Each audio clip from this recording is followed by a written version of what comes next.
Thanks for watching BVR TV news. చందమామ వస్తే రాత్రంతా వెన్నెలా, చల్లగాలి వీస్తే మనసంతా వెన్నెలా. చందమామ వస్తే రాత్రంతా వెన్నెలా, చల్లగాలి వీస్తే మనసంతా వెన్నెలా.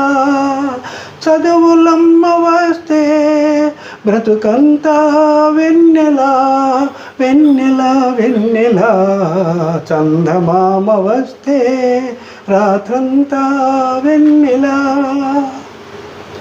మధుమాసమే కోయిలై జ్ఞానమ్ము కూసిపోగా, వసంతమే తుమ్మెదై మధుగీతి పాడిపోగా.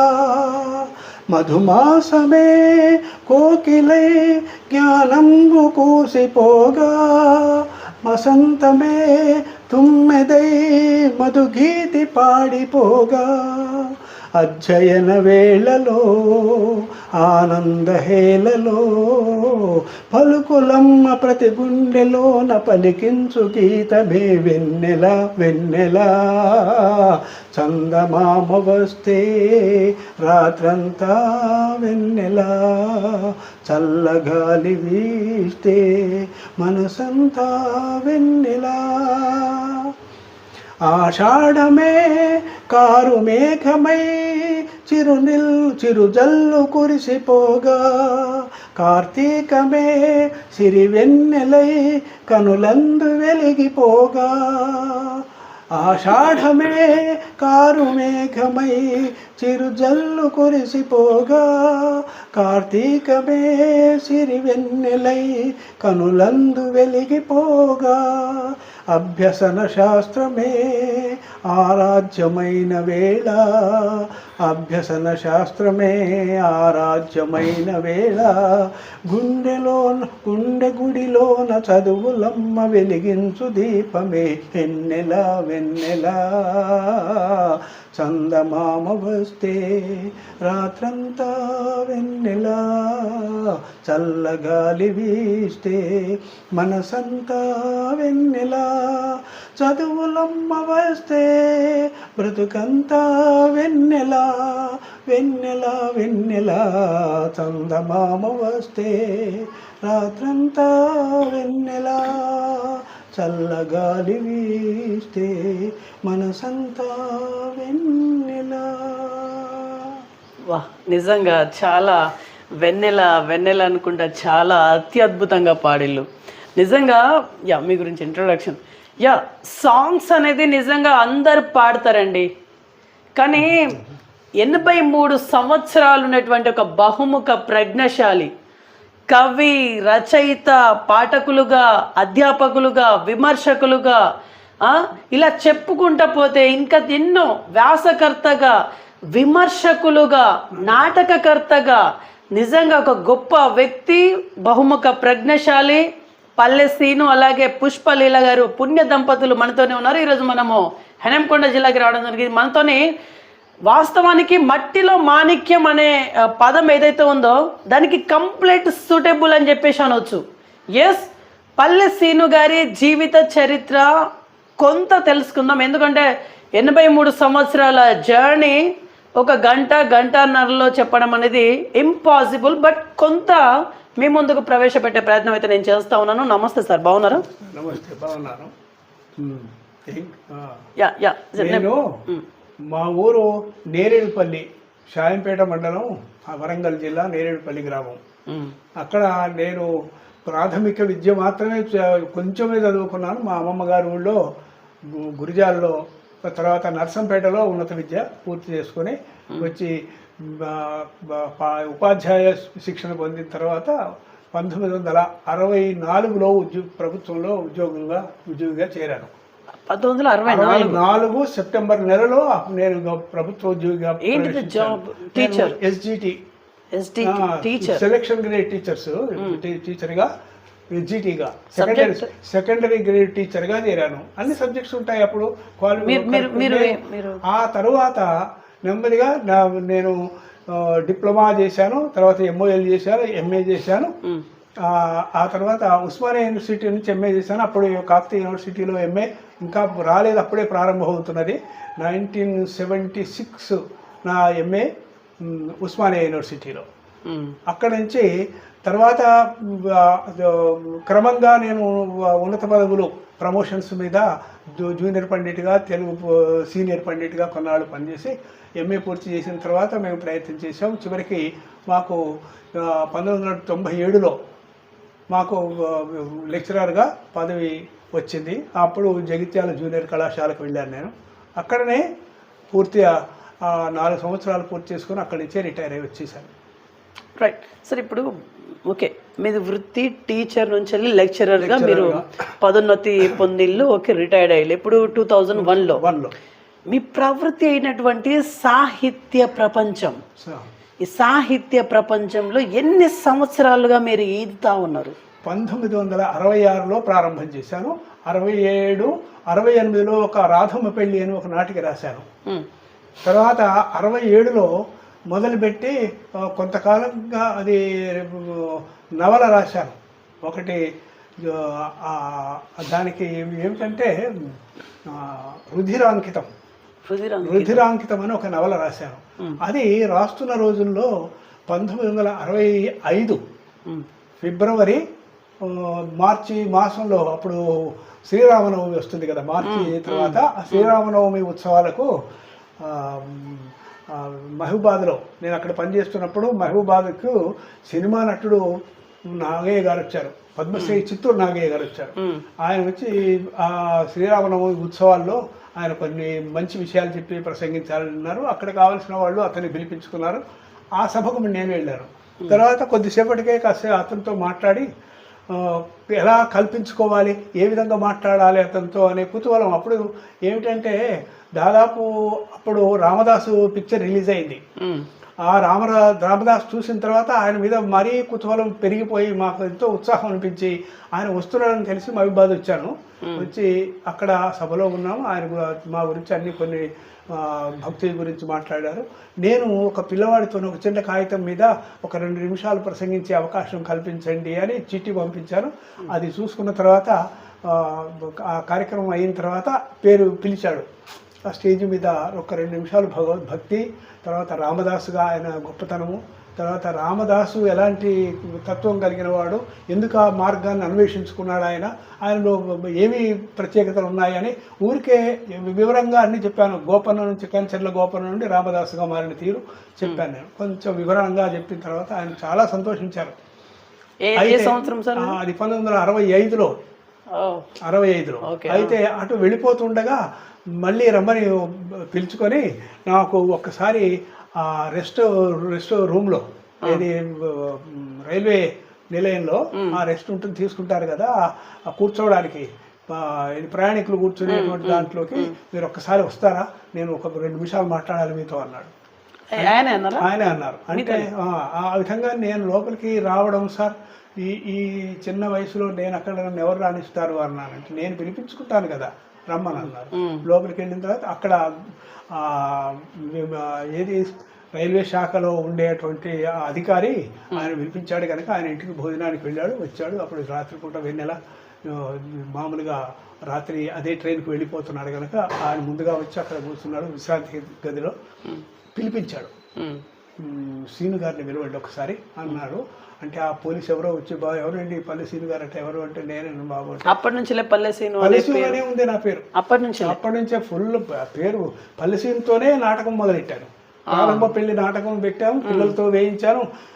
అక్కడ అది ఆ సంస్థను బాగా అభివృద్ధి చేశాను. పిల్లలందరూ నాటకాలు వేయించడం కానీ, ప్రతిసారి పండగ కానీ నాటకాలు వేయించడం, కవితలు ఏమో జెండా వందనం దగ్గర కవితలు చదవడం కానీ, పిల్లలతో చదివించడం, నేను చదవడం, అట్లా అప్పటి నుంచే ప్రారంభమైందనమాట మా కవిత్వం. ఆ విధంగా ఆయన పిలిపించుకున్నాడు. లోపల వెళ్ళిన తర్వాత, నీకు ఇంత చిన్న వయసులో భక్తి గురించి ఎందుకు ఆలోచనలో వచ్చారు అంటే, నాది ఒకటి, ఇది నా జీవితం ఒక మలుపు తిరిగిందండి.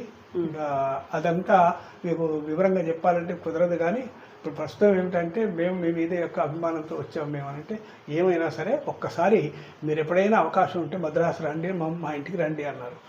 అయితే దానికి నేను ఈ రాస్తున్న రుధిరాంకితం నవల చూసి దానికి ఉత్తరం రాశాను. రాస్తే ఆయన వెంటనే రిసీవ్ చేసుకొని మళ్ళీ లెటర్ రాశాడు. నేను తప్పకుండా ఇప్పటికీ నా దగ్గర ఆయన లెటర్స్ మా ప్రత్యుత్తరాలు 73 దాకా ఉన్నాయి. స్నేహం ఆయనతో నాకు నాగేశ్వరరావు కాదు చిత్తూరు వి నాగయ్య, చిత్తూరు నాగయ్య గారు, చిత్తూరు నాగయ్య గారు, త్యాగయ్య గారు, నాగయ్య గారు, త్యాగ వేషం వేసిన వాడు, రామదాసు, త్యాగయ్య ఇలాంటి వేసిన వాడు.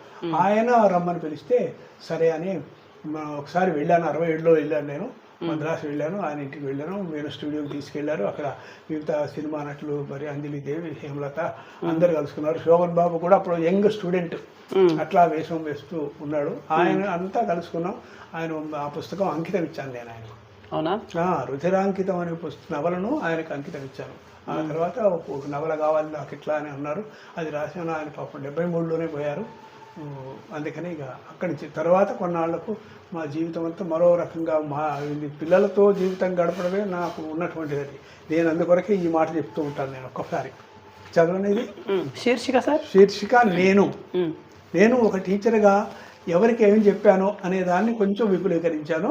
నేను నాటిన నీటి మొక్కకు మేటి తామర పూచునొక్కటి, నేను నాటిన నీటి మొక్కకు మేటి తామర పూచునొక్కటి, నేను మీటిన రాగ వీణకు మేటి గీతి ధ్వనించునొక్కటి, నాకు తీరం ముందు చదివే నన్ను మించిన శిష్యుడొక్కడు, విశ్వకాంకను గెలిచి జగతికి అందుకొమ్మని విందు చేయును, నేను చెప్పిన మాట చక్కగా నిన్ను చిక్కిన చాలునొక్కటి, ఒక్కటొకటై వేనవేలుగా సృష్టినంతా క్రమ్ముకొన్ను, నేను నాటిన నీటి మొక్కకు మేటి తామర పూచునొక్కటి, నేను చూపిన కలము గీతకు సూటి కవిత శోభిల్లు నిత్యము, నేను తలచిన మానవీయత చిగురు వేసి జగమ్ము నిండును, నేను నాటిన నీటి మొక్కకు మేటి తామర పూచునొక్కటి, నేను మీటిన రాగ వీణకు మేటి గీతి ధ్వనించునొక్కటి. అంటే నేను నా కుటీరం ముందు చదువుకున్న విద్యార్థులు విశ్వకాంకని గెలిచిన వాళ్ళు ఉన్నారు, ప్రసిద్ధి పొందిన వాళ్ళు ఉన్నారు, లెక్చరర్సు, తర్వాత లాయర్స్, వాళ్ళు మరి తర్వాత ప్రిన్సిపాల్స్, టీచర్సు,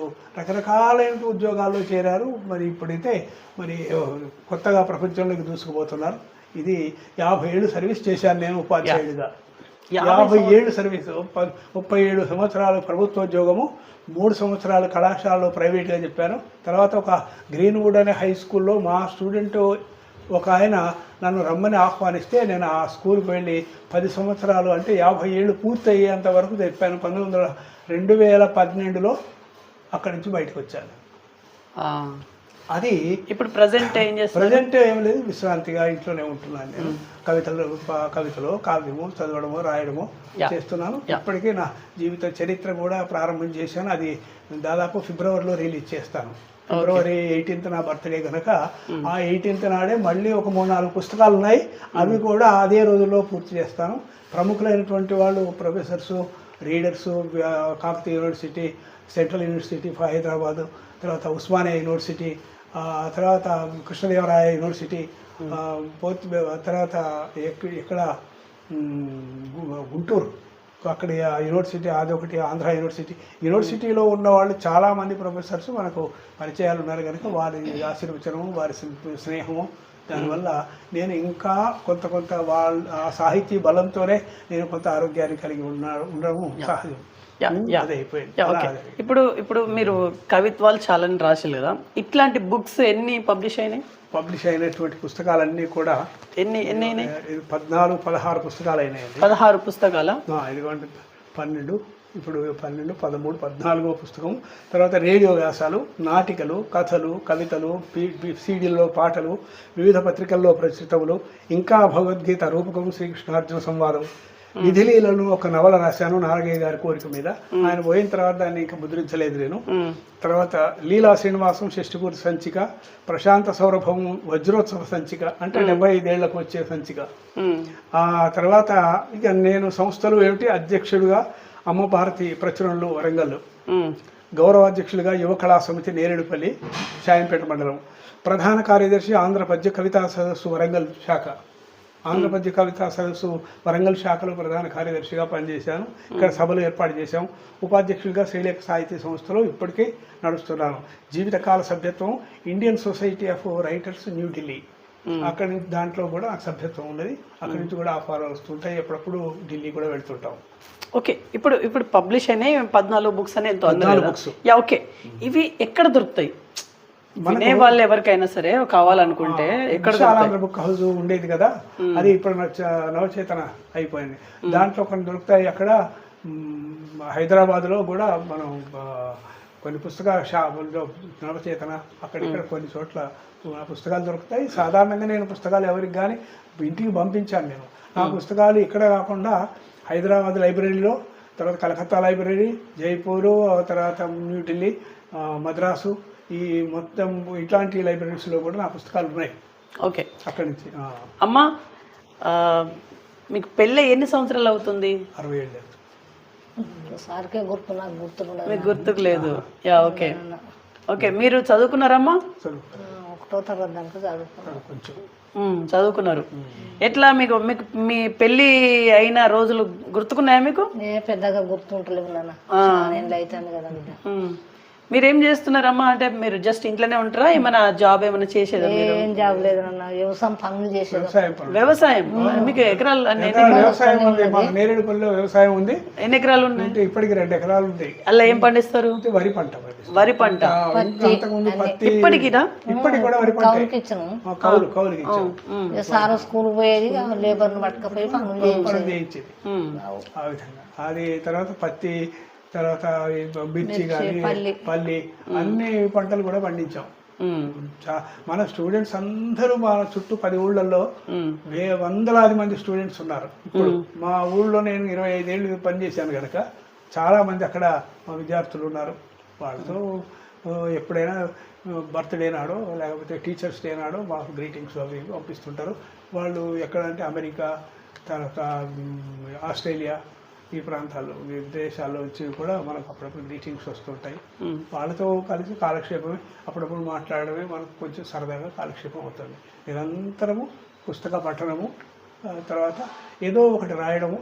రాసినవి మూలకున్నాయి కదా, అవన్నీ ఎందుకు అని మా అధ్యక్షుల వారు అచ్చు వేయించండి ఇదిలా అచ్చు మొదలు పెట్టాము. అచ్చులోకి వచ్చేస్తున్నది ఇది. దీని మీద మాటలు రాయమని తెలుగు యూనివర్సిటీ వైస్ ఛాన్సలర్ ఆయన ఉన్నాడు, మీకు ఐడియా ఉందా? నిత్యానందరావు గారు. ఆయన కూడా మాకు మిత్రులే. ఆయన కూడా ఒక పుస్తకం పంపించాను, ఆయన ముందు మాట రాస్తాడు. మీకు ఎందుకు మీరు ఉన్నత స్థాయికి రాకుండా మీరు ఎందుకు మూలకున్నారంటే, నాకు అది కాదు, విద్యార్థులకు బోధించడమే నా పద్ధతి. మా విద్యార్థులు నా వల్ల లాభపడిన వాళ్ళు, మమ్మల్ని గుర్తించిన వాళ్ళు ఎవరైనా సరే దారిలో ఎక్కడున్నా, ఎక్కడ కనిపించినా అదిగో సార్ వస్తున్నాడు అని అక్కడే కారు ఆపుకొని వచ్చాక కలిసి వెళ్ళిపోతుంటారు. అది మేము సంపాదించుకున్న ధనం, అంతకంటే ఏమి సంపాదన. ఒక కవి గాయకులుగా మీకు దక్కవలసినటువంటి ఇంకా దక్కలేదనే మాట, ఉత్సాహం అయితే దక్కలేదనేది అందరూ అనుకుంటారు కానీ నేను అనుకోవడం లేదు. నాకు దక్కలేదని కాదు, ఎవరో గుర్తించి ఇస్తారు, అది వేరు. ఇక ఇప్పుడు ఏదో అన్నారు ఏంటిది ఇవ్వడం అంటే, ఇప్పుడు ఒక కవికి మంచి ప్రోత్సాహం లభించాలంటే ఏం చేయాలి? మంచి పుస్తకాన్ని రిలీజ్ చేసినాము, అది చదివి వాళ్ళు గుర్తించి ఇదిగో దీని మీద మనం ఏమైనా అవార్డు ఇవ్వవచ్చు అనే అభిప్రాయానికి వాళ్ళు రావాలి. అయితే ప్రోత్సాహకరంగా వాళ్ళని చదివించాలి. ఇవాళ చదివే వాళ్ళు ఎవరు లేరు, అన్ని సెల్ ఫోన్లలో చూస్తున్నారు, ఎవరు గుర్తింపు సరిగా లేదు. కాబట్టి ఆ ప్రయత్నం కూడా జరుగుతూనే ఉన్నది, ఎంతో మంది చేస్తున్నారు, కానీ నాకు పెద్దగా ఇంట్రెస్ట్ లేదు. రైట్. ఇప్పుడు గుర్తించిన విషయానికి వస్తే మీకు awards like rewards what ever ఇట్లాంటివి ఏమీ ఇంట్రెస్ట్ లేదు, రాలేదు. అవార్డ్స్ రివార్డ్స్ ఏం రాలేదు సార్, ఒక కవిగా రాలేదు. అని కాకపోతే సన్మానాలు జరిగినాయి, గొప్పవాళ్ళు అనిపించుకున్నాం, అన్ని గొప్ప యూనివర్సిటీ ప్రొఫెసర్స్ కూడా వచ్చి సన్మానాలు చేశారు. కానీ వాళ్ళేమి మనకు ఇవేమి అడిగి తీసుకోలేదు. మనం ప్రయత్నం చేస్తే వచ్చేవి, కానీ ప్రయత్నం చేయలేదు. వద్దు, అడిగి తీసుకోవడం బాగుండదు, తమంతా తాము గుర్తించాలి కానీ అడిగితే బాగుండదు అని. మీకు ఎప్పుడో రావాల్సింది ఇప్పుడు ఇంకా మీకు రావడం లేదు అని అదే ఆలోచిస్తున్నారు కొంతమంది.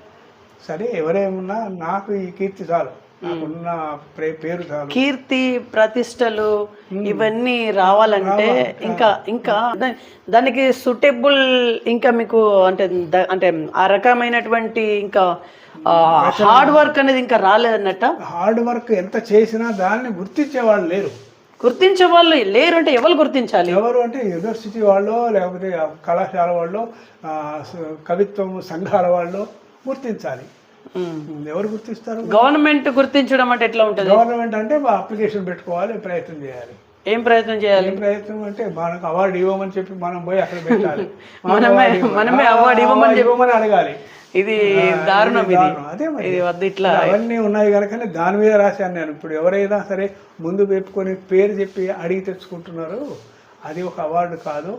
అలాంటివి మనకు అవసరం లేదు. ఏం రావచ్చు కదా, నేను అప్లై చేయొచ్చు కదా, నాకు అక్కర్లేదు సార్, అప్లై చేయాల్సినంత అవసరం లేదంటే ఇక్కడ ఒక రేడియో స్టేషన్లో పనిచేసే ఒక ఆయన మహానుభావుడు ఉండి మీకు ఎందుకు రాదు, మీరు ఎందుకు అట్లా ప్రయత్నం ఎందుకు చేయరు అంటే, అక్కర్లేదు సార్, మా పిల్లలకు సరైన చదువులు చెప్తున్నావా లేదా వచ్చి గుర్తించాలి, వాడు అవార్డు ఇవ్వాలి, అంతేగాని నాకు ఇది కాదు అంటే అవన్నీ తీసుకొచ్చి అక్కడ పెడితే యూనిట్ లీడర్స్ అప్పుడు అన్నారట, ఆయనకి ఇవ్వడం వల్ల ఒక మంచి పని చేస్తున్నారు సార్, మాకు ఉన్న చేతిలో మైల కడుక్కుంటున్నాం మేము, ఆయనకి ఇస్తే మైల కడిగినట్టే అవుతుంది మాకు అంటే మేము ఎన్నో మైల వాటితో ఇప్పించాం, ఎవరిద్దరికో పనికిరాని వాళ్ళకి ఇప్పించాము.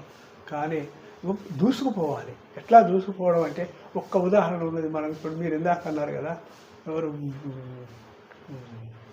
పాటలు పాడతాడు ఆయన గురించి చేశారు కదా, నాకు జ్ఞాపకం శక్తి కొంచెం తక్కువ కదా. ఎవరు సార్? శంకరం నాగేశ్వరం కాదు ఇప్పుడు పల్లేరు వీరస్వామి గారు కాదు, ఆయన అదే నాటకాలు వేయిస్తుంటాడు మనకు. ఇప్పుడే అన్నారు మీరు, నేను అన్నానా? ఆయన కూడా మీరు ఇంటర్వ్యూ చేశారట. ఏం పేరు సార్? సార్ పేరు? ఆ సారు మీరు ఏంటది, మా నాటకాలకు మా దగ్గరికి వచ్చేవాడు అని చెప్పలేదని ఇందాక. నాటకాల కోసం మా ఊరికి వచ్చి చూసి వెళ్ళిపోయినవాడు ఆయన. నాటకాలు రాసి నాటకం రాశాడు, కలెక్టర్లతో నివాళులు ఉంటాడు, స్టేట్ సాహిత్య అవార్డు తీసుకున్నాడు, డాక్టరేట్ పట్టం తెచ్చుకున్నాడు. వల్లంపట్ల నాగేశ్వరరావు కూడా నాకు తెలుసు, నేను తెలుసు ఆయనకు బాగా, నా గురించి ఆయనకు తెలుసు. కానీ అట్లా ఆయన దూసుకుపోయినట్లుగా ఎవరు పోరు ఆ విధంగా, అంత బాగా అట్లా దూసుకుపోతాడు. అవార్డ్స్ తెచ్చుకున్నాడు చాలా వరకు. కానీ ఆ టాలెంట్ అని ఉండాలి కదా కనీసం. మనం పోయి వాళ్ళని పట్టుకు వల్లంపట్ల నాగేశ్వరరావు గారు సాంగ్స్ కూడా మంచిగా పాడతాడు, రాస్తాడు, జానపద సాహిత్యం బాగా అందిస్తాడు. మొన్ననే వారి బర్త్డే అయింది. అది వల్లంపట్ల నాగేశ్వరరావు మా అల్లుడికి బాగా ఫ్రెండ్, అందరికీ తెలిసిన వాడే. ఇక్కడ మీ ఇంట్లో కొన్ని అవార్డ్స్ చూసిన నేను, అవి టీచర్ అంటే లెక్చరర్ గా ఉన్నప్పుడు సాహిత్య సభల్లో కవిత్వాలు అన్నిట్లో వచ్చినవి. అక్కడ వెళితే దాంట్లో ఉన్నాయి, దాంట్లో ఒక 50-60 దాకా ఉన్నాయి ఇప్పుడు. దాంట్లో కవిత్వాలలో కూడా వచ్చినాయి అన్నీ అవే. కవిత్వానికి కూడా మనకు మూమెంటోస్ ఇచ్చి గౌరవంగా సత్కారం చేయడం కూడా జరిగింది. ఎక్కడ హైదరాబాద్లో కూడా కొన్ని సన్నివేశాలు బాగానే. మీ ఇప్పుడు ఈ సాహిత్య రంగంలో అంటే కులం పేరు మీద కొంత ఏదో జరుగుతుంది అనేది కొంత నేను తెలుసుకున్నాను. కులం వల్ల కొంతమంది వెనక్కి నెట్టివేయబడుతున్నారు అని చెప్పేసి కొంత ఇన్ఫర్మేషన్ వస్తుంది, నిజమా? అదే కొన్ని జరుగుతున్నాయి, అట్లా పూర్తిగా లేవు అనడానికి వీల్లేదు, ఉన్నాయి, అట్లా కూడా జరుగుతున్నాయి. నేను హైదరాబాద్ లో ఒక కవిని ఇంటర్వ్యూ చేసినప్పుడు వారు ఏమన్నారంటే, నేను తక్కువ కులంలో పుట్టిన కాబట్టి ఇట్లుంది, అదే నేను వేరే కులంలో ఉండుంటే ఈరోజు నా పరిస్థితి వేరే రకంగా ఉండేదని చెప్పేసి వారు ఎక్స్ప్లెయిన్ చేశారు. అది కూడా అలాంటిది. హాస్యవాది ప్రకాశ్ రావు గారు మొత్తం స్టేట్ వైడ్గా లీడర్గా చాలా గొప్ప కవి ఆయన ఉన్నాడు, మొన్న చనిపోయాడు ఆయన. మీ కవులలో కూడా కులం పిచ్చి ఉంటుందా? ఉంటుంది, కొంతమందికి కవులలో కూడా ఉంటుంది, కొంతమంది గ్రూపులో ఉంటుంది, గ్రూపుల వైజ్గా ఉంటుంది, కొన్ని సంస్థల వారీగా ఉంటుంది. నేను అని ముందుకు వెళ్తాను. ఇప్పుడు కాళోజీ నారాయణరావు గారు ఉన్నారు, ఆయన శిష్యులు ఆయన బట్టి 10 మంది ఉన్నారు. అందులో ఒకరిద్దరే ఆయనకు అనుకూలంగా వెంట ఉండేవాళ్ళు. మిగతా వాళ్ళందరూ ఆయన చుట్టూ చాలామంది మేము అంటూ ఆ సంస్థ చేసుకొని సంస్థలో చేరుకున్నారు. అయితే వీళ్ళందరికంటే ముందు నేను దాదాపు వీళ్ళెవరు పుట్టక ముందు కూడా నేను నా కాళోజీ నారాయణరావు దగ్గర కూర్చున్నాను, ఆయనతో కవితలు చదివాను, ఆయన ముందు ఆయన శభాష్ అనిపించుకున్నాను ఆయన చేత. కానీ ఏం అవార్డుల కోసం నేను ట్రయల్స్ చేయలేదు. నారాయణరావు గారు వీళ్ళందరికంటే ముందు తెలుసు నాకు, చాలా ఏళ్ల కంటే ముందు తెలుసు. ఆయన దగ్గరికి వెళ్ళి మాట్లాడడం, అప్పుడప్పుడు పోయి కూర్చోవడం, ఏమిటి మీరు ఇంత ఆలస్యంగా వెలుగులోకి రావాలి కదా, ఇంకా ఎందుకు ఆలస్యంగా ఉంటున్నారు అని చెప్పడం. ఇప్పుడు సంపత్ కుమార్ ఆచార్య, ప్రసన్నాచార్య, ఇక్కడ యూనివర్సిటీ లెక్చరర్స్ లీడర్స్ కూడా అదే మాట చెప్తారు. కాకపోతే దూసుకు వెళ్ళడం లేదు. ఇప్పుడు పిహెచ్డి మీరు ఎందుకు చేయలేదు, అంతకంటే గొప్ప బుక్ రాశారు కదా, ఈ బుక్ను కాస్త మీ బుక్స్ మీద డాక్టరేట్ చేసే అవకాశం ఉన్నది. కానీ ఎవరిని చేయమని అడగను, నేను ఎందుకు వెళ్ళాలి, ఎక్కడికి వెళ్ళాలి, ఎవరో ఒకరు చెప్పాలి, వాళ్ళు చెప్తే వీళ్ళు వచ్చి తీసుకోవాలి, ఇవ్వాలి. ఇక నా కోసం ఇప్పుడు వీళ్ళు కీర్తి పురస్కారాలు ఇస్తున్నారు. ఒక మిత్రుడు కీర్తి పురస్కారాలు మీకు ఎందుకు రాకూడదు అని అడిగారు. అడిగితే నాకు ఎందుకు అంత అవసరం ఏం లేదు కదా సార్, లేకపోయినా నన్ను గుర్తిస్తే చాలు, నేను ఒక రైటర్ అనే విషయం గుర్తిస్తే చాలు నాకు అన్నాను. సరే అని అన్నారు. ఆయనకు నాకు పదవులు కానీ, నేను యూనియన్ లీడర్స్ కూడా లీడర్షిప్ అవసరం లేదన్నారు. లీడర్స్గా టీచర్స్ యూనియన్లో కూడా ఏ లీడర్షిప్ నేను తీసుకోలేదు. వద్దు అని సామాన్య మెంబర్గా ఉంటాను. కాకపోతే క్లాస్ రీడింగ్లో, క్లాస్ స్టడీస్లో ఎక్కడ ఏ మాత్రం తగ్గడానికి బాగుండదు. అది మన యొక్క వృత్తి, ఆ వృత్తి ధర్మాన్ని సరిగ్గా చేయాలి. కవిత్వం ద్వారా ఎంతోమంది ఉత్సాహం కల్పించాలి. నాటకాలు వేయించాను పిల్లల చేత, చాలామంది పిల్లల చేత గ్రీన్వుడ్లో నాటకాలు వేయించాను. అది రికార్డ్ మీద నాటకం వేయించాను. ఏది మనకు భువన విజయం కవులు, 8 మంది కవులు ఉంటారు కదా, ఆ కవుల చేత ఆ పద్యాలు, ఆ డైలాగ్స్ అన్నీ రాసి రికార్డ్ చేసి పిల్లల చేత ప్రాక్టీస్ చేయించి నాటకం వేయించాను. ఓకే, ఇప్పుడు ఇంకొక ఏంటి పోయం చదువుతారా, వ్యాసం, కవితనే? ఓకే, చూడు. ఎవరు అనేది శీర్షిక. అందంగా ఆకాశానికి వెన్నముద్ద విసిరిందెవ్వరు, అందంగా ఆకాశానికి వెన్నముద్ద విసిరిందెవ్వరు, సాహసించి నేలకంతా వెన్నెల పూత పూసిందెవ్వరు, అలకబూని చీకటికంతా ముసుగుదీసి తరిమేసిందెవ్వరు, అలకబూని చీకటినంతా ముసుగుదీసి తరిమేసిందెవ్వరు, అల్లిబిల్లిగా మల్లె చెండు వలె మేఘాల లోపల దాగనెవ్వరు, ఒళ్ళు మరచిన ప్రేమ జంటను ఉడుకెత్తించి పిలిచెనెవ్వరు, బండరాళ్లకు వెండిపూతగా మెరుపు వెలుగును అలదెనెవ్వరు, ప్రకృతికంతా ప్రశాంతమివ్వగా నిదురపుచ్చిన ప్రేమమెవ్వరు, పసిపాపల నవ్వుల్లో పరిమళాలను దూసి విరజిమ్మెనెవ్వరు, అభిసారికై అడుగేయగా కోమలికి వింత ఆశలు రేపెనెవ్వరు, కలువ కన్నెను గిల్లి వికసనమిచ్చి చిలిపిగా నవ్వెనెవ్వరు, ప్రేమ గీతల కవిత నెలతకు సిగల పువ్వుగా అమరనెవ్వరు, జగతి అంతా జలధరింపగా వెలుగు పూలు వెదజల్లెనెవ్వరు, వెలుగు రేఖల తీపి పెదవుల అమృతవాణి పలికించునెవ్వరు, ప్రియురాండ్ర ఎదపై చల్లగా మత్తు జల్లిన మాన్యులెవ్వరు, కవుల కలముల హొయలు చిందుచు నింగి లోపల నవ్వెనెవ్వరు. ఇదంతా చంద్రుడి మీద రాసినటువంటిది. ఆ సమాధానంగా వెండి వెలుగుల చందమామగ అందరి మది నిండి పొమ్మని, వెండి వెలుగుల చందమామగా అందరి మది నిండి పొమ్మని, వెన్నముద్దగా నింగినంటగా విసిరె జలధి కన్న తల్లిగా. భూమి అది సముద్రం నుంచి పుట్టాడు కాబట్టి విసిరె జలధి ఆకాశానికి విసిరింది వెన్నముద్దగా, ఆకాశంలో చంద్రుడు వెన్నముద్దై నిలబడ్డాడు అని అర్థం. నింగి లోపల మబ్బు మాటన సిగ్గుపడబోకోయి మామ, వలపుదారుల వెంట నడిచి వగలు పోవు జగమంత చూసి. ఆ విధంగా కవిత్వము అనంటే ప్రవాహంలాగా ఉండాలి, అర్థవంతంగా ఉండాలి, కండగలిగిన ఒక రత్నం. సరే, సాధారణ మనుషులకు ఇన్ఫర్మేషన్ కావాలంటే మీకు ఇంకొక మాటగా చిన్నగా కవిత ఒకటి చదువుతాను నేను. ఇగో, మీదేమి యుగమే అమ్మమ్మ, పసివాళ్ళంతా వెళ్ళి అడుగుతున్నారు. శీర్షిక సార్ 3 తరాలు. 3 తరాలు. మీదేమి యుగమే అమ్మమ్మ, పట్నం ఎలాంటిదో అన్నావుగా, నా నోటితో చెప్పలేను కానీ అదిగో ఆ టీవీలో ఏం జరుగుతుందో చూడు. ఆ ముసలావిడ, మడికట్టుకున్నాను రా మనవడా, ఆగు, అడుగు ముందుకేసావో మైలపడతాం, జాగ్రత్త. అబ్బా అది కాదే ముసలి, ముగ్గుబుట్ట తలకెత్తుకున్నట్లు ముక్కు మూసుకొని కూర్చోవడం కాదు, ఏం జరుగుతుందో చూడు, విసుక్కుంది మనవరాలు. రేయ్, నువ్వు చెల్లాయి వెక్కిరించిన పరిగెత్తే ప్రపంచంలోకి, అందరి ఈ విశ్వంలోకి లేవలేని నేను, లేచి రాలేని నేను, ఊహల్లోనే ఉండలేక ఊసుకోక ఇప్పుడే ఆలోచిస్తున్నాను నేను, నాకేది అంతు చిక్కడం లేదురా, ఈ ప్రపంచం ఏమిటో నాకేం అంతు చిక్కడం లేదు. అబ్బో, ఆ నగరం నడివీధిలో ఎన్ని వింతలో, ఇంగళాల పుట్టల జనాన్ని చూసి ఇక్కడే ఈ పల్లెలోనే ఆగిపోదామనుకుంటున్నాను. ఆ జనాల మధ్య నేను బతకలేను రా. అదేమిటి, ఆ టీవీ పెంచుతున్న సంస్కారం ఒక రైలు పట్టాలు తప్పి, ఒక భూకంపం మట్టుబెట్టి, ఒక సునామీ బతుకులన్నీ సున్నా చుట్టి, ఆ ఒక తుఫాన్ 1,00,000 మంది నిర్వాసితుల్ని చేసింది. ఇదంతా ప్రకృతి నిర్వాహకం అయితే మరి ఓ అణుబాంబు సంగతి, 125 మంది భస్మం చేసిందా? ఆరవేసిన గుడ్డల్లా మరో 60 మంది ఆసుపత్రుల్లో మూలుగుతున్నారా? ఇది ఏమి ప్రపంచమే అమ్మాయి, నేను జీర్ణించుకోలేనురా మనవరా. మహారాజుల్లా ఉండేవి మా రోజులు.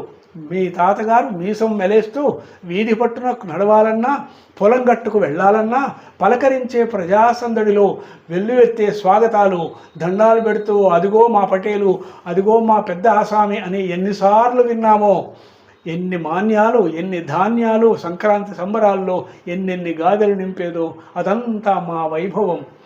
మీకు ఇదేమి నచ్చదు కానీ అమ్మలా అదిగో ఆ గదిలో వండి వార్చే మీ అమ్మని అడగండిరా వెళ్ళి. మాట్లాడడం మానేసి ముసుగేసింది అమ్మమ్మ.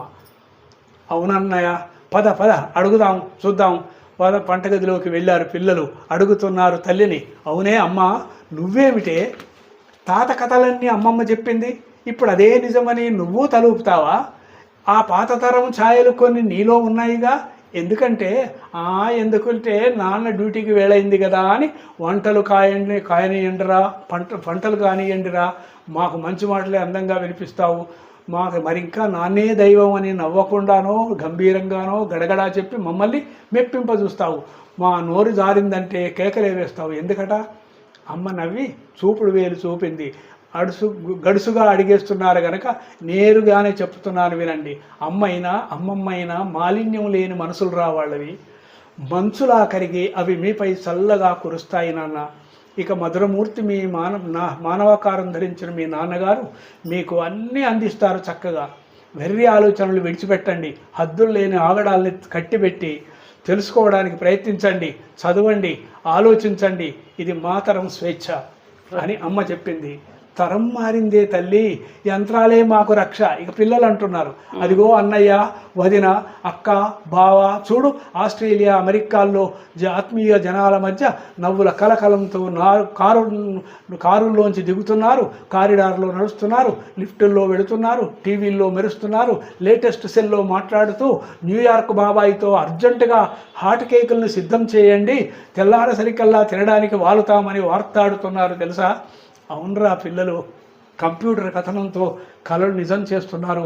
గగనతలం మాదేనని, గ్రహాలన్నీ మావేనని గట్టిగా వాదిస్తున్నారు. ఇది బాగుంది. కానీ మూర్ఖత్వం ముళ్ళ కంచెలో చిక్కుకున్న గాలిపటంలా చిరిగిపోయిన అమ్మ మనసును ఎక్కడో పారేసుకుంటున్నారు ఆ పిల్లలు. అమ్మని నాన్నని వాళ్ళ ఆలోచనల్లోంచి నెట్టేస్తున్నారు. మెరుపు బంగారంలా ఆడుకుంటున్నారు. అయినా అమ్మ అక్కడెక్కడో మెరుస్తున్న ఆత్మీయపు నీడల కోసం వెతుక్కుంటున్న ఆవేదనల్లోనైనా ఆ బిడ్డల క్షేమం చూడాలని అమ్మ మనసు తరతరాల తీరాల వైపు ఆర్ద్రంగా చూస్తూనే ఉంటుంది. చంకలో మనవరాల్ని చూసుకోలేక వెబ్సైట్లో వంకల్లో కన్నీటి చుక్కల మాటున అస్పష్టంగా చూస్తూనే ఆనందిస్తుంది తల్లి. మరి ఇప్పటి పిల్లలు మీరంతా ఏం చేస్తారో? చక్కెలి గింతలు పెడుతూ, చక్కదనాల చుక్కలతో తిరుగుతూ, సూర్యునితో మాట్లాడి, చంద్రునితో బంతులాడి, గంతులేస్తూ గలగలా నవ్వుతూ ఊర్వశినే ప్రేయసిగా దేవతల్లో తిరిగి నర్తిస్తారో, డ్రగ్స్ మేస్తారో, డాన్స్ చేస్తారో మీదే నిర్ణయం. మీకోసం సైన్స్ సెన్స్ పిలుస్తోంది. గ్రహాల్లో ప్రహారీలు కట్టి జీవనగతిని మారుస్తారో, దిక్కుల్ని సైతం ఒక్కటి చేసి దిగంతాలు వ్యాపిస్తారో జాగ్రత్తగా అడుగులు వేయండి. జాగృతిని సంస్కరించండి, సంస్కారాన్ని జాగృతం చేయండి.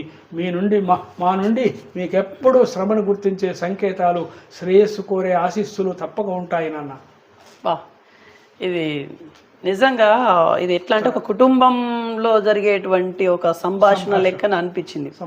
ఓకే, ఇది కాకుండా సాంగ్స్ మీరు కొన్ని పాటలు రికార్డింగ్ చేయించారంట, వాటి గురించి కొంచెం చెప్పండి. అసలు ఏం సాంగ్స్, ఎందుకు చేయించాలి, ఎప్పుడు చేయించాలి, అసలు ఏంటిది? అది పిల్లలకి చదువులు చెప్పేప్పుడే వాళ్ళకే పాటలు రాసి వాళ్ళతో ఒక మ్యూజిక్ టీచర్ ఉండేవాడు, ఆయన చేత మ్యూజిక్ కంపోజ్ చేయించి ఆ పాటలు నేను స్టైల్ చూపించి పిల్లల చేత పాడించి స్టేజీల మీద ఎక్కడ కానీ నాటకాల్లో కానీ స్టేజీల మీద కానీ పాడించాను. అది ముఖ్యంగా నేను చేసినటువంటి పని. అయితే గానలహరిలో ఆ పనిలోనే ఉన్నాను. జానపద సాహిత్యం పిల్లవాళ్ళంతే ఎవరు ఎక్కడిది ఏ విధంగా చెప్పుకుంటారు అంటే ఈ రికార్డ్ అయినటువంటివి కాకుండా కొన్ని పాటలు ఉన్నాయి ఉపాధ్యాయునికి సంబంధించి.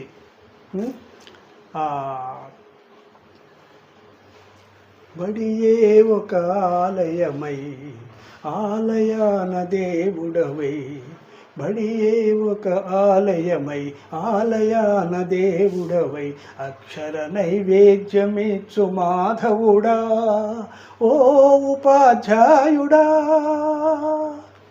పసిపాపల పలికించి చిరునవ్వులు చిందించి మధురోహల సృష్టించి మానవతకు మళ్ళించగా, కానన మానసముల రమ్య సృష్టి చేయుధాత మా గురుదేవుడని, మా గుణదీప్తి అని అనునిత్యం అంజలించు అర్చనలో అక్షర నైవేద్యమిచ్చు మాధవుడా ఓ ఉపాధ్యాయుడా. బడియే ఒక ఆలయమై ఆలయాన దేవుడవై, అక్షర నైవేద్యమిచ్చు మాధవుడా ఓ ఉపాధ్యాయుడా. కండక్టరు, కలెక్టరు, మినిస్టరు, ఇంజనీరు, శాస్త్రజ్ఞుడు, నేత్రజ్ఞుడు, ఎవరైనా ఎందరైనా నీ నీడన సంచరించి నీ గుణధన మార్చించి మా నిర్దేశకుడని, మా పదగామి అని చిరకాలం స్మరించే చిత్తములో నిరంతరం నివసించే బోధకుడా ఓ ఉపాధ్యాయుడా. బడియే ఒక ఆలయమై ఆలయాన దేవుడవై, అక్షర నైవేద్యమిచ్చు మాధవుడా ఓ ఉపాధ్యాయుడా. కులమతాలకు అతీతుడై మనుగడ మహిమాన్వితుడై, అజ్ఞాన తిమిర మదలించి జ్ఞానదీప్తి ప్రసరించగా, నాదవేద శృతుల అందించే పుణ్యమూర్తి, నాదవేద శృతుల అందించే ప్రేమమూర్తి, మా ప్రతిరూపమై మా మనోభావమై రా రా రమ్మని ప్రతి గుండెలో రసరాట్టుగా నిలువగలుగు రంజకుడా ఓ ఉపాధ్యాయుడా. బడియే ఒక ఆలయమై ఆలయాన దేవుడవై, అక్షర నైవేద్యమిచ్చు మాధవుడా ఓ ఉపాధ్యాయుడా. నిజంగా అన్నిటి మీద మీరు సాంగ్స్ రాసిళ్ళు అంటే మీకు వీటి మీద ఎంత పట్టు ఉంటే ఇది రాస్తారు మీరు. నిజం ఇప్పుడు ఇంత చేసినటువంటి మీకు నిజంగా మీకు గుర్తింపు అనేది దక్కాల్సి ఉండే. యా ఇది కరెక్ట్ పాయింటే. ఇన్ని చేసినటువంటి మీరు మీకు దక్కాల్సి ఉండే, దక్కలేదు. అంటే ఇప్పుడు సమాజం అనేది కరెక్ట్గా సన్మార్గంలో లేదా దీన్ని బట్టి చూస్తే? దీన్ని బట్టి అంతే కదా.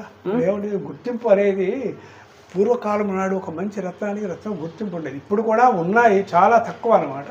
ప్రముఖులైన వాళ్ళు పద్య కవిత్వాన్ని ఎంతో గొప్పగా ఆరాధించి పెంచారు. నన్నయ్య నాటి నుంచి ఈనాటి వరకు చాలా ప్రసిద్ధిగాంచినటువంటిది పద్య కవిత్వం. దాన్ని ఆదరించకుండా సామాన్యునికి అర్థమయ్యే విధంగా ఉండాలనేది సాధారణ కవిత్వంగా వచ్చింది. ఇప్పుడు ప్రతి ఒక్కడికి అర్థం కావాలనేది ఒకటి.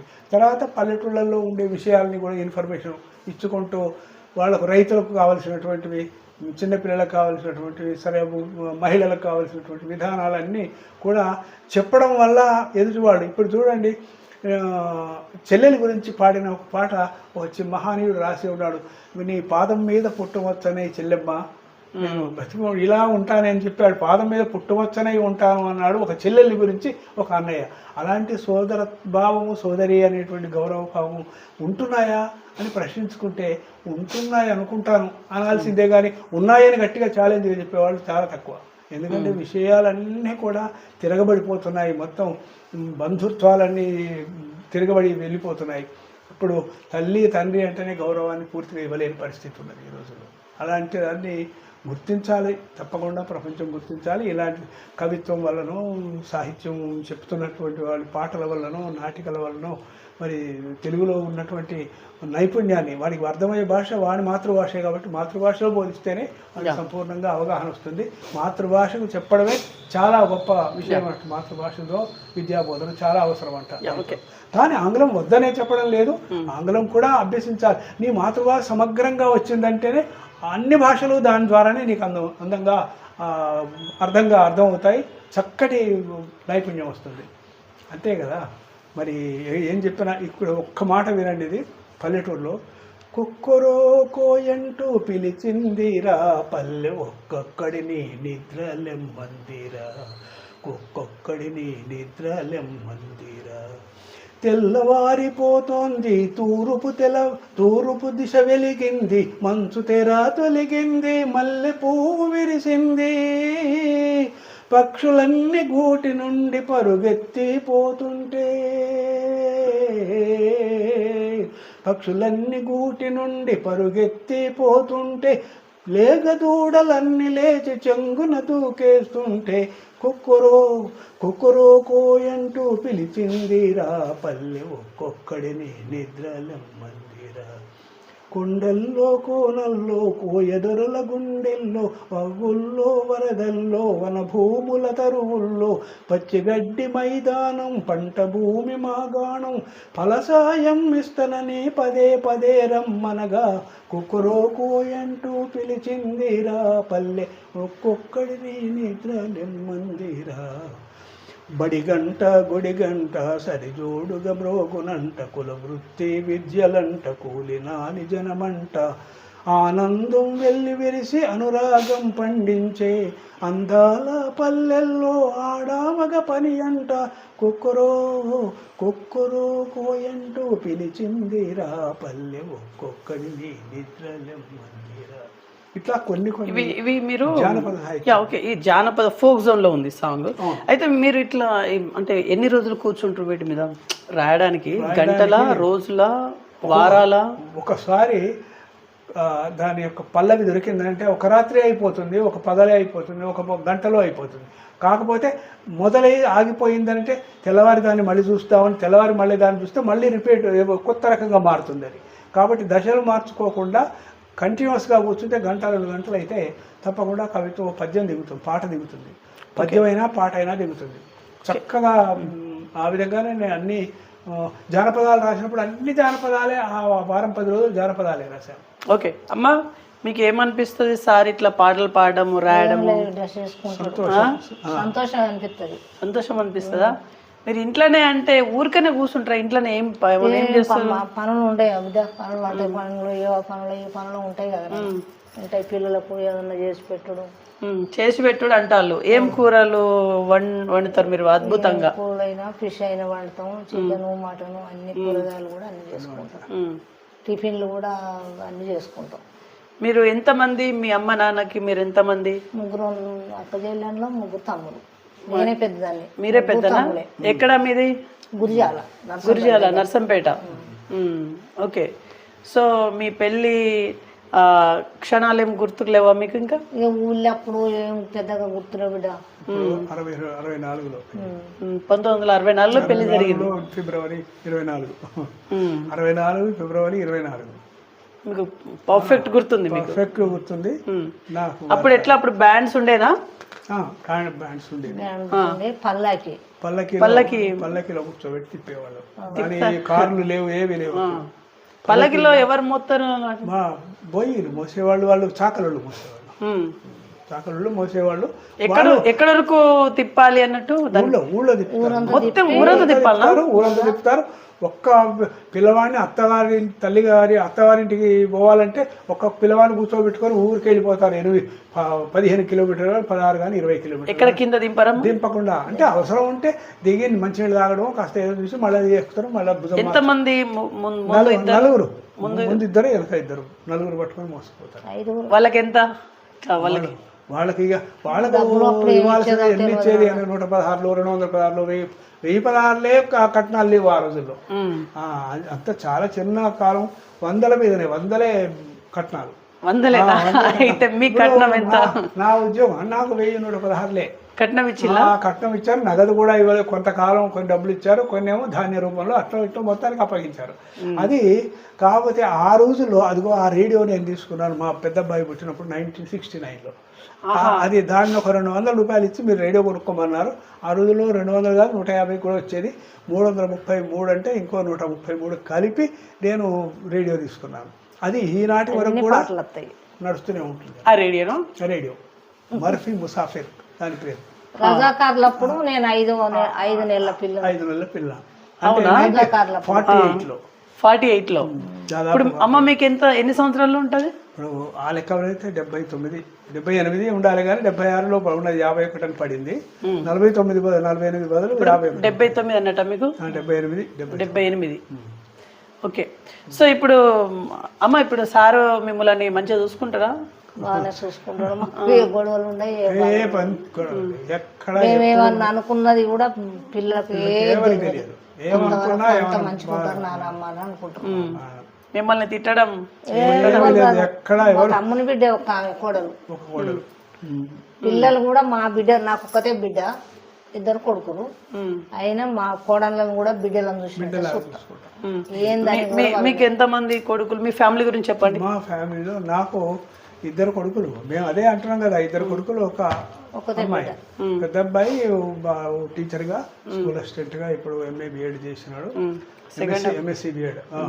తర్వాత మా సెకండ్ అబ్బాయి ఇప్పుడు ఇందాక వచ్చి మీరు చూసారు, ఆయన కూడా టూరిజంలో MA PhD చేశాడు. టూరిజం PhD చేశాడు. తర్వాత ఇది పేపర్ విలేకరిగా జర్నలిజం చేశాడు. టూరిజం మీద డాక్టరేట్ చేశాడు. తర్వాత ఆయన ఇప్పుడు టూరిజం డిపార్ట్మెంట్ లో పనిచేస్తున్నాడు. మీ అమ్మాయి?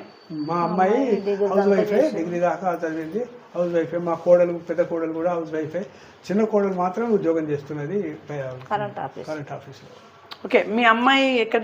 ఇక్కడ వరంగల్ ఇక్కడ లోకలే. మా చెల్లెలు కొడుకే.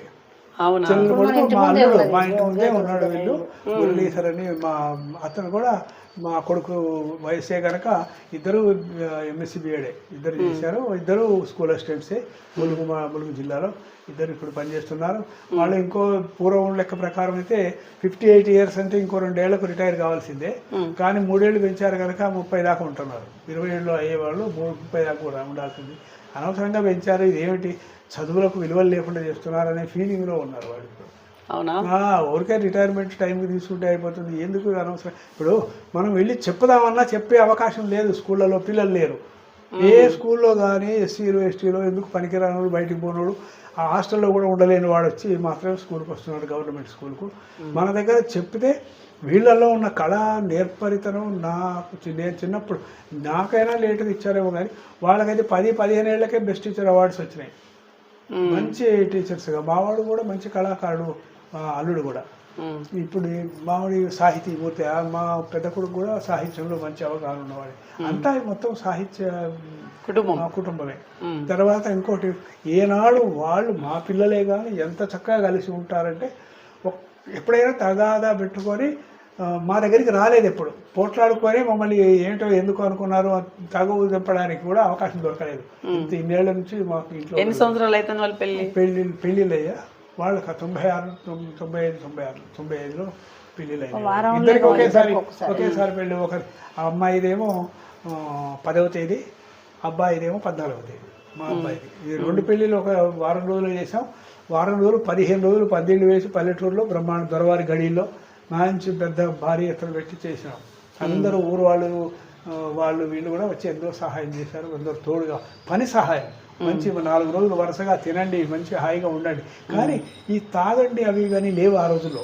అప్పట్లో సారా బాగుండేది, సారాయి ఉండేది, ఎప్పుడో ఎవరో ఒకరు తాగేది. కానీ అంత కళ్ళు, కేవలం కళ్ళు ఉండేది. కళ్ళు అదే సరే. మీరేం తాగుతారు? మా పిల్లలు ఎవరు మీరేం తాగుతారు? ఏవి తాగండి, ఏం తాగరు. ఏవి తాగాలి అనుకుంటే వైట్ ఎప్పుడో ఒకసారి. అది ఏమన్నా మన వైట్ అంటే కళ్ళు వచ్చినప్పుడు, ఎప్పుడైనా బంధువులు వాళ్ళు వీళ్ళు వచ్చినప్పుడే వాళ్ళకి సప్లై. కంపల్సరీ అనేది లేదు, ఎక్కడికి వెళ్ళేది. ఇప్పుడు మేమైనా మటను, చికెన్లు, నాన్ వెజ్లు అయినా కూడా నెలకు 1-2 సార్లు అవసరం అయితే ఎవరైనా తెప్పించుకుంటే అదే. కానీ ఏ మాత్రం లేదు, మేము మొత్తం శాకాహారులమే. అందులో నా జీవితం ఏమిటంటే, బ్రాహ్మణులతోనే 1967 నుండి బ్రాహ్మణులతో నాకు స్నేహం. బ్రాహ్మణుల నుంచి ఒక డాక్టర్ గారు మా ఊరు వచ్చి మా ఊళ్ళో కొన్నాళ్ళు ప్రాక్టీస్ పెట్టారు. ఆయన గొప్పగా నేను కలిసి సాహిత్యంలో మేమిద్దరం బాగా చర్చించుకునేవాళ్ళం. ఒక 2-3 నెలల్లో పరిచయం అయింది. ఇప్పుడు చూడండి 50 ఏళ్ళ దాకా మా పరిచయం కొనసాగుతుంది.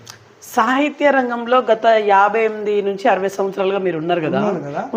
అవును.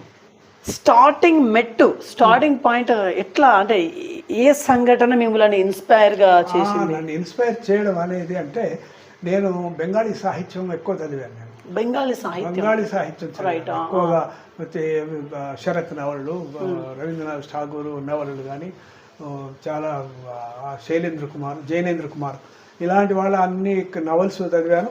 లైబ్రరీ ఇన్ఛార్జిగా ఉండేవాడు కాబట్టి పుస్తకాలు లైబ్రరీలో ఉన్నాయి అన్నీ చదివాను. అనేక పుస్తకాలు, అనేక నాటకాలు చదువుతున్నాను కాబట్టి పిల్లలకు ఒక చిన్న పాటలు, నాటికల్లాగా ఫ్యాన్సీ డ్రెస్సెస్ వేయించి మాట్లాడించడం, నాటకాలు వేయించడం, అట్లా కొత్త కొత్త రచనలు చేయడం మొదలైంది. రాధమ్మ పెళ్ళి అమ్మ పరిచయం అయింది. ఆ డాక్టర్ గారి మదర్ పరిచయం అయిన తర్వాత అమ్మకు అంకితం ఇవ్వాలనే ఉద్దేశంతో రాధమ్మ అనే పేరుతో ఆమె అమ్మాయి పెళ్లి చేస్తున్నట్టుగా ఆ తల్లి పాత్రను ఆమె మాటలుగా సృష్టించి రాధమ్మ పెళ్ళి అని ఒక నాటిక రాశాను. అది స్కూల్లో ఉన్న స్టూడెంట్స్తోనే వేయించాను. ఊళ్ళోనే చాలా సంతోషపడ్డారు ఊరు వాళ్ళు. ఇదేంటి మీరే రాశారు, మీరు ఈ పిల్లలతో వేయించారు. ఇప్పుడు పల్లె నాగేశ్వరరావు మీకు ఐడియా ఉందా? నాగేశ్వరరావు మా తమ్ముడు కొడుకు. అయితే వాడు కూడా నా డ్రామాలో తిరిగినవాడు, మంచి అవగాహన ఉన్నవాడు. ఇప్పటి తరం వాళ్ళు కలం పట్టుకొని రాస్తా ఉన్నారు. ఇప్పటి తరం వాళ్ళు కరెక్ట్గా రాస్తున్నారు అనుకుంటున్నారా? నేను అనుకుంటాను దాంట్లో భాషా సౌకర్యం తక్కువ, ఎదుటివాడికి అర్థం కావాలనే భావంతోనే ఏ పదమైనా ఉపయోగించి చాలా సులభతరం చేస్తున్నారు. దాంట్లో వెనక భావగాంభీర్యత ఉండకుండా విషయం డైరెక్ట్గా చెప్పేస్తున్నారు. అది అందంగా చెప్పాలి కానీ, కవిత్వం అంటే అందంగా చెప్పాలి కానీ అర్థమయ్యే విధంగా ఉండాలి, అందంగా ఉండాలి. ఆ భాషను చక్కగా వివరించి చెప్పగలిగేటువంటి స్తోమత కవిత్వం చెప్పేది ఈనాటి వాళ్ళలో చాలా తక్కువ. అలాంటి వాళ్ళు అందరూ లేరనడానికి వీల్లేదు, కొందరు ఉన్నారు, కొందరు మాత్రం చెప్తున్నారు. 4 వాక్యాలు చెప్పి 5వ వాక్యం దాని వివరణ చేయగలిగే సమర్థత కావాలి. కానీ వరుసగా చదువుతూ పోవడం, చదువులు అంటే ఏమి కాదు, అమెరికా వెళుతున్నారు, తిరుగుతున్నారు, ఎక్కడికో పోతున్నారు, ఏది చేసినా ఆ పాటల్లో చాలా. నేను ఒకసారి ఇది పెట్టాను అన్నట్టు స్టూడెంట్ మీద రాశాను నేను ఒకటి. ఎట్లుంటాడంటే వాడు, మీరు ఉపాధ్యాయుడు, ఇగో ఇది రాధా మాతృ శివ ఇది అనేది రాధ ఇక్కడ అమ్మ భక్తి గీతాలు ఇగో ఇదే అన్నట్టు. ఇగో ఇంత పెద్దగా ఇది కనుక రికార్డ్ చేసి ప్రతి స్కూల్లో పెడితే బాగుంటుంది. 1 minute పాడండి సార్. 1 minute పాడండి, మనకు టైం లిమిట్. 1 minute పాడండి. ప్రేమలోనే పుట్టినావు, ప్రేమతోనే పెరిగినావు, ప్రేమతో జీవించు కొరకు ప్రేమ భావం పెంచుకొని ప్రేమ జాడల నడిచిపోవలెరా విద్యార్థి నీవు, ప్రేమ అంచున జారిపోకురా. అమ్మ దీవెన నాన్న పోషణ అడుగు అడుగున నీకు స్మరణ, అమ్మ బిడ్డల ప్రేమ మరువదు, నాన్న ప్రేమను బిడ్డ విడువదు. అమ్మ నాన్నల ఆశలేవో అన్ని నీవేరా ఓ విద్యార్థి, ఆడబిడ్డల బ్రతుకు ప్రేమలు అన్ని నీకేరా. ప్రేమలోనే పుట్టినావు, ప్రేమలోనే పెరిగినావు, ప్రేమతో జీవించు కొరకు ప్రేమ భావం పెంచుకొని ప్రేమ జాడలు నడిచిపోవలెరా విద్యార్థి నీవు, ప్రేమ అంచున జారిపోకురా. అన్నదమ్ములు అక్క చెల్లెలు అభిమానధనులై వెంట ఉందురు, విద్య గురువులు ప్రేమ పంచుతూ విలువైన చదువులు అందింతురు. ప్రేమ కోసము బ్రతుకులిచే మార్గం ఇంతేరా విద్యార్థి, ఇంకా ప్రేమ దోషం నీకు తగలదు నిజము ఇంతేరా. ప్రేమ తల్లి, ప్రేమ చెల్లి, ప్రేమ నాన్న, ప్రేమ అన్న, భార్య ప్రేమే సృష్టికర్థం, సృష్టి అంతా బ్రతుకుకర్థం, ఈ ప్రేమలన్నీ జన్మకర్థమురా ఓ విజ్ఞాని, నీ అమర ప్రేమే ఆత్మబంధమురా. ప్రేమ తడిసిన చదువు నీది, ప్రేమ కడిగిన విద్య నీది, ఈ మానవత్వం మహాజ్ఞానం ప్రేమ ముందే మోకరిల్లును, ఈ ప్రేమ మాటతో వెలుగు చూపే దారి నీదిరా ఓ బాలక, నీ ప్రేమ కోసమే జాతి అంతా నడిచిపోవలరా. ప్రేమ పంచిన ప్రేమ పెరుగును, ప్రేమ తరిగిన ప్రేమ తొలగును, ప్రేమ భాషలే మనసు ఆశలు, ప్రేమ లేక ప్రపంచమందదు, ప్రేమ లేక ప్రపంచముండదు, ప్రేమయే ఒక స్నేహబంధమురా విద్యార్థి సోదర, ఆ స్నేహ గంధము నీకు నీ ప్రేమ కందమురా.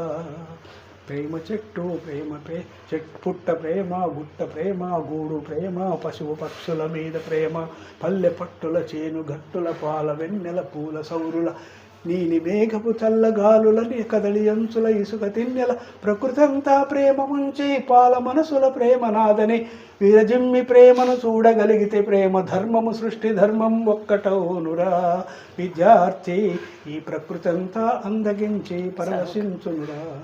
ఓకే సార్, ఇప్పుడు ఇంట్లో భావోద్వేగంతో ఉన్నటువంటి పదాలు ఏవైతే ఉన్నాయో నిజంగా ఇవి మనుషుల్ని కదిలిస్తాయి. కాకపోతే వీటికి ప్రాణం పోయాలనుకుంటే ఇవి బాహ్య ప్రపంచంలోకి వెళ్ళాలి. బాహ్య ప్రపంచంలోకి వెళ్ళాలి. ఆ రకంగా దీనికి ఏంటి మార్పు? ఏదైనా ఒకటి రికార్డ్ చేసి దాన్ని పదే పదే ఎక్కడైనా వినిపిస్తే అందులో నిజంగా దానికి అడుగులు వేస్తారు, గజ్జగా కట్టి ఎగురుతారు కావాల్సి వస్తే. కానీ ఆ విధంగా దృష్టిలోకి వెళ్ళిపోయే విధం కావాలి. ఎవరిని ప్రోత్సహిస్తాము, ఏం చేస్తాం? కాకపోతే ఒక మ్యూజిక్ స్టాండ్ చేసుకొని దాని మీద రికార్డ్ చేసి చేస్తాము, ఒక రూపం తయారు చేస్తాం, దాన్ని ఒక సీడీ తీస్తాం. పట్టకపోతే ఎక్కడ వేస్తే ఎవరు వింటున్నారు ఈ రోజుల్లో? ఎక్కడా వినడానికి సాధ్యం లేదు. ఏదో బుక్ చదువుతున్నారు, టీవీలు చూస్తున్నారు, సెల్ ఫోన్లు చూస్తున్నారు. దానికి పోషణ ఉన్నది ఖచ్చితంగా. ఎక్కడ చెప్పుకున్నా కూడా ఏదైనా అమెరికాలు అష్టకష్టాలు ఇవన్నీ వేస్ట్. అన్ని దుకాణాలు వేరు. నీ దేశంలో నీవు చదివి నీ విద్యను నీ దేశానికి అందిస్తే మంచిదని చివరికి అన్ని వెచ్చి చెప్పేసిన నేను. ఓకే ఓకే ఇప్పుడు ఇప్పుడు నా పాయింట్ ఏంటంటే, కవి చాలా అర్థయుతంగా చాలా భావోద్వేగంతో కవి అనే వ్యక్తి రాస్తారు. ఓకే, రాయడం వరకు ఓకే, కానీ దాన్ని బాహ్య ప్రపంచంలోకి తీసుకెళ్లడంలో కవి ఫెయిల్యూర్ అవుతా ఉన్నారా? అంతేనా? అంతే కదా. తీసుకుపోవడానికి అంటే తీసుకుపోతాం, ఒకసారి పుస్తకం ఆవిష్కరణ చేస్తాం, దాని ప్రాధాన్యత చెప్తాం, అక్కడ వినేవాళ్ళు ఏదో వింటారు పోతారు. ఓ పుస్తకం కొనేసుకుంటే ఇంటికి పడుతుంది, అది ఏదో ఒక దాంట్లో గూట్లో పడేస్తారు, అక్కడే ఉండిపోతుంది, అది మళ్ళీ చదవరు. మీకు నచ్చిన కవి ఎవరు? నాకు నచ్చిన కవి పూర్వం నుంచి అయినా కూడా ఎప్పుడైనా నాకు చిన్నప్పుడు పద్య లక్షణానికి వస్తే జంధ్యాల పాపయ్య శాస్త్రి గారు నాకు చాలా ఇష్టమైనటువంటి కవి. తర్వాత జాషువా, కులమైదైతేనే జాషువా కవిత్వంలో అద్భుతమైనటువంటి ఖండ పుష్టి కలిగినటువంటి పద్యాలు ఉన్నాయి. చాలా గొప్ప పద్యాలు రాశాడు ఆయన. కానీ తర్వాత ఆశావాది ప్రకాశరావు గారు ఉన్నారు, ఆయన కూడా చక్కటి కవిత్వం రాస్తారు. ఈ తర్వాత నారాయణ రెడ్డి, దాశరథి, వాళ్ళకు పరిచయాలు ఉన్నాయి. వాళ్ళతో కలిసి తిరిగినాం, వాళ్ళు ఎప్పుడు ఉన్నాం వాళ్ళతోనే. వాళ్ళది కవిత్వం బాగా నచ్చుతుంది. మీరు కవిత్వాలు బాగా రాస్తా ఉన్నారు అవి కాబట్టి ఒక క్వశ్చన్ మిమ్మల్ని, అందశ్రీ గారు రాసినటువంటి తెలంగాణ మన గీతం ఏదైతే ఉందో దాని మీద కొంతమంది విమర్శనాత్మకమైనటువంటి కొన్ని పదాలతోటి కొన్ని వాళ్ళు అంటే వాళ్ళ విశ్లేషణ ఆ రకంగా జరుగుతూ ఉంది. లేదండి, దానిలో అసలైనటువంటి కవిత్వం చక్కగా ఉంది, చాలా పరిపూర్ణమైన కవిత్వం అది. నిజంగా కూడా తెలంగాణ పాట ఎంత చక్కగా, అంటే అప్పటి జయ జయ హే తెలంగాణ కాదు, ఇప్పుడు మాడిఫై చేసినటువంటి పాట గురించి వాళ్ళు సంగీతంలో వాళ్ళు వీళ్ళ తోచినట్లు వీళ్ళు పెట్టుకున్నారు. కానీ అది ముందు చేసిన సంగీతమే చాలా బాగుంది, చాలా బాగా పాడాను. ఆ పాడిన వాడు శ్రీనివాస్ ఏమో ఉన్నాడు, పిబి శ్రీనివాస్ అనుకుంటాను నేను బహుశా. ఆయన పాడాడు, చాలా చక్కగా పాడాడు. ఇది కూడా బాగానే ఉంది, కానీ అది విన్న తర్వాత ఇది వింటే అవునా ఇదేమో సరేలే ఏమో పర్వాలేదు అనుకుంటున్నారు అంతే తప్ప దాంట్లో మంచి ఆయన రాసినటువంటి చూడు మాయమైపోతున్నాడమ్మా మనిషి అన్నవాడు, ఎంత నీతిప్రదమైనటువంటిది, ఎంత యథార్థమైనటువంటి విషయాన్ని చెప్పింది. అది చాలా గొప్పగా చెప్పింది ఆయన కవిత్వం. నాకు వీళ్ళ కవిత్వ విధానం వేరు. ఇప్పుడు ఈయన ఉన్నాడు కదా, ఈ జంప్ చేస్తూ వెంకన్న, గోరెటి వెంకన్న స్టైల్ వేరు, తర్వాత ఈ అందశ్రీ స్టైల్ వేరు. వెంకన్నది ఒక ధారాళమైన వాహిని, అది ఒక మార్గంలోకి వెళ్తే పల్లెటూరు, ఇసుకల్లోకి వెళ్తే ఇసుకలో, గల్లీలోకి వెళ్తే గల్లీలో లాగా పాట, దాన్ని కూడా అందమైనటువంటి రూపం దిద్ది పాడతాడు. ఆయన పాడిన దానికంటే ఇంకా ఆయన పాడితేనేమో గలగల అనిపిస్తుంది, ఇంకెవరు మంచి గాయకుడు పాడితే ఇంకా బాగుంటుంది. ఇంకా ఈ అందశ్రీ కూడా బాగానే పాడతాడు. శ్రీశ్రీ అంటే అసాధారణమైన వ్యక్తులండి, ఆయన చాలా గొప్ప విశేషమైంది. చలం సాహిత్యం. ఇంకోటి నాకు ఈ మామూలు కవుల లోపల కూడా చూసినట్లయితే సాధారణంగా రచయితల్లో చూస్తే రచయితలు ఎండమూరి వీరేంద్రనాథ్ ఒకడు, తర్వాత పోతే తెన్నేటి హేమలతాదేవి, తర్వాత ఇప్పుడు ఈ కాలం నాటి విశ్వనాథ సత్యనారాయణ పెద్ద కవిత్వానికి సంబంధించి చాలా మంచి కావ్యాలు రాశాడు. ఇంకా ఆడవాళ్ళు ఎందరో రాశారు, సినిమాలు తీశారు, బాగానే ఉన్నది. మంచి కవిత్వం చెప్పగలిగే వాళ్ళు ఎందరో ఉన్నారు. వాళ్ళని కనీసం స్మరణకు తెచ్చుకొని వాళ్ళ యొక్క గొప్పతనాన్ని మనం ఒక్కసారి విశ్లేషించుకుంటే నిజంగా ఆనాటి సాహిత్యానికి ఇప్పటికీ ఏం తేడా ఉంది అని ఒక్కసారి పరిశీలించుకొని చూస్తే నిజంగా అది ఎంత బాగుండేది అని ఒక్కరన్నా చాలు 10 మందిలో. ఆ ఒక్కరన్నా సరే దానికి అది వాల్యూ ఉంటుంది. మనం తీసినటువంటి నేను ఇంత చక్కగా ఎన్నో నేర్చుకున్నాను అనుకున్నాను. నేను నా విద్యార్థులకు చెప్పిస్తే గ్రామర్లో వ్యాకరణ శాస్త్రం అంతా మొత్తం అవలీలగా మీరు 3 నిమిషాలు 4 నిమిషాల్లో మొత్తం పేపర్లో రాసేవాళ్ళు. వాళ్ళంతా అయిపోయేది, 100% మార్క్స్ వచ్చేది. ఇదేమిట్రా ఇంత గొప్పగా మార్కులు వచ్చిన పిల్లలు అంటే అది మా పేరు చెప్పుకునేవాళ్ళు. వాళ్ళు అంత చక్కగా నేర్చుకున్న సాహిత్యం నేనే ఒక వ్యాసం రాసుకుపోతే అన్ని తప్పులు చూపించాడు. ఎందుకున్నాయి ఈ తప్పులు, ఎందుకు ఇలా అవుతున్నాయని చెప్పడానికి దివాకర్ల వెంకటావధాని గారు చూశారనమాట. నేను ఒక 2 పారాగ్రాఫ్లు రాస్తే అద్భుతంగా రాశారు, బాగుంది. కానీ రచనా శైలిలో కొన్ని పదాల యొక్క జోడింపు, అర్థము ఎంత ఇక్కడ పరిమళం చెందింది, ఇక్కడ పరిమళ శుద్ధంగా లేదు కదా నాన్న, ఇది ఎలా ఎందుకు రాసావు అని అన్నాడు. అది పదం తప్పు అని ఎప్పుడు ఎవడు పట్టాడు, ఆయన పట్టాడు అంటే అలాంటి కవిత్వం రాయడం, వచనం రాయడంలో కూడా అద్భుతమైనటువంటి తెలివితేటలు ఉన్నవాళ్ళు పూర్వీకుల కాలంలో ఉన్నారు. వాళ్ళ ధారను పట్టుకొనే నేను నా పుస్తకం మాధవ మాధుర్యం అని ఒక బుక్ రాశాను. నేను శ్రీకృష్ణ తత్వము, ఆ కృష్ణుడి యొక్క లీలలు, ఆ రామాయణ భారత భాగవతాల యొక్క విశ్లేషణతో రాసినటువంటి పుస్తకం. ప్రతి పాత్రను కదిలించలేదు, పాత్రల మధ్య ఉన్న సంబంధాలని విచిత్రంగా పెట్టి చెప్పాను నేను. దాన్ని ఎందరో చాలా గొప్పగా ఉందని అన్నారు. దాని మీద పిహెచ్డీ చేయాలని కూడా ఆలోచిస్తే ఒక అమ్మాయి సాహసం చేసి వచ్చింది. బుక్ చదివి, అమ్మ బాబోయ్ మీరు చెప్పగలరా, మీరు కొంత గైడ్ ఇవ్వాలి సార్ అంటే, అలా కాదమ్మా, నీకు డౌట్స్ ఏమైనా ఉంటే అడగాలి, కానీ నేను మొత్తం రాయిస్తే ప్రయోజనం ఏముంటుంది, నేను రాసిన పుస్తకం మీద నేను చెప్పడం బాగుండదు కదా అన్న. భయపడి పారిపోయింది. అది దాని మీద చేయలేకపోయింది. ఓకే, ఇప్పుడు మీ సాహిత్య ప్రపంచం 58 సంవత్సరాలు కదా, ఇంచుమించు 58 సంవత్సరాలు. ఈ 58 సంవత్సరాల ఈ జర్నీ మీకు ఏం పాఠాన్ని నేర్పించింది? నాకు ఒక సంతృప్తి ఏంటంటే, నేను సమాజానికి ఎంతో కొంత వివరణ ఇచ్చాను. నేను కథల ద్వారా కొన్ని, పద్యాల ద్వారా కొన్ని, పాటల ద్వారా కొన్ని ఎదుటి వాళ్ళ యొక్క మనసును ఆహ్లాదపరిచాను. ఎదుటి వాళ్ళు ఎవరు చదివినా 10 మంది చదివినా 10 మందిలో ఒక్కరైనా చాలా బాగుందని చెప్పిన వాళ్ళు ఉంటే చాలా అనుకున్నాను. అలాంటి పొగడ్తలు నాకు చాలా వచ్చాయి. మీరు అప్పుడెప్పుడు స్వాతంత్రం రాకముందు పుట్టిన వ్యక్తి మీరు. అవును, 1943లో పుట్టిన మీరు గొప్ప వ్యక్తి. సో 1969లో వచ్చినటువంటి తెలంగాణ ఫస్ట్ మూమెంట్, తొలి దశ ఉద్యమం, 2001 నుంచి ఊపందుకున్నటువంటి తెలంగాణ మలిదశ ఉద్యమం, మీ పాటల రూపం వల్ల మీరేం చేసిళ్ళు? కవిత చేశాను నేను ఒకటి. ఎప్పుడు అది 69లోనా? 69లో చేసిల్లా? 69 కథను తర్వాత చేసి తెలంగాణ ఉద్యమంలో 69లో కూడా నేను పిల్లలతో తిరిగాను నేను అక్కడ. ఏం పాట ఒకసారి ఒక కొద్దిగా?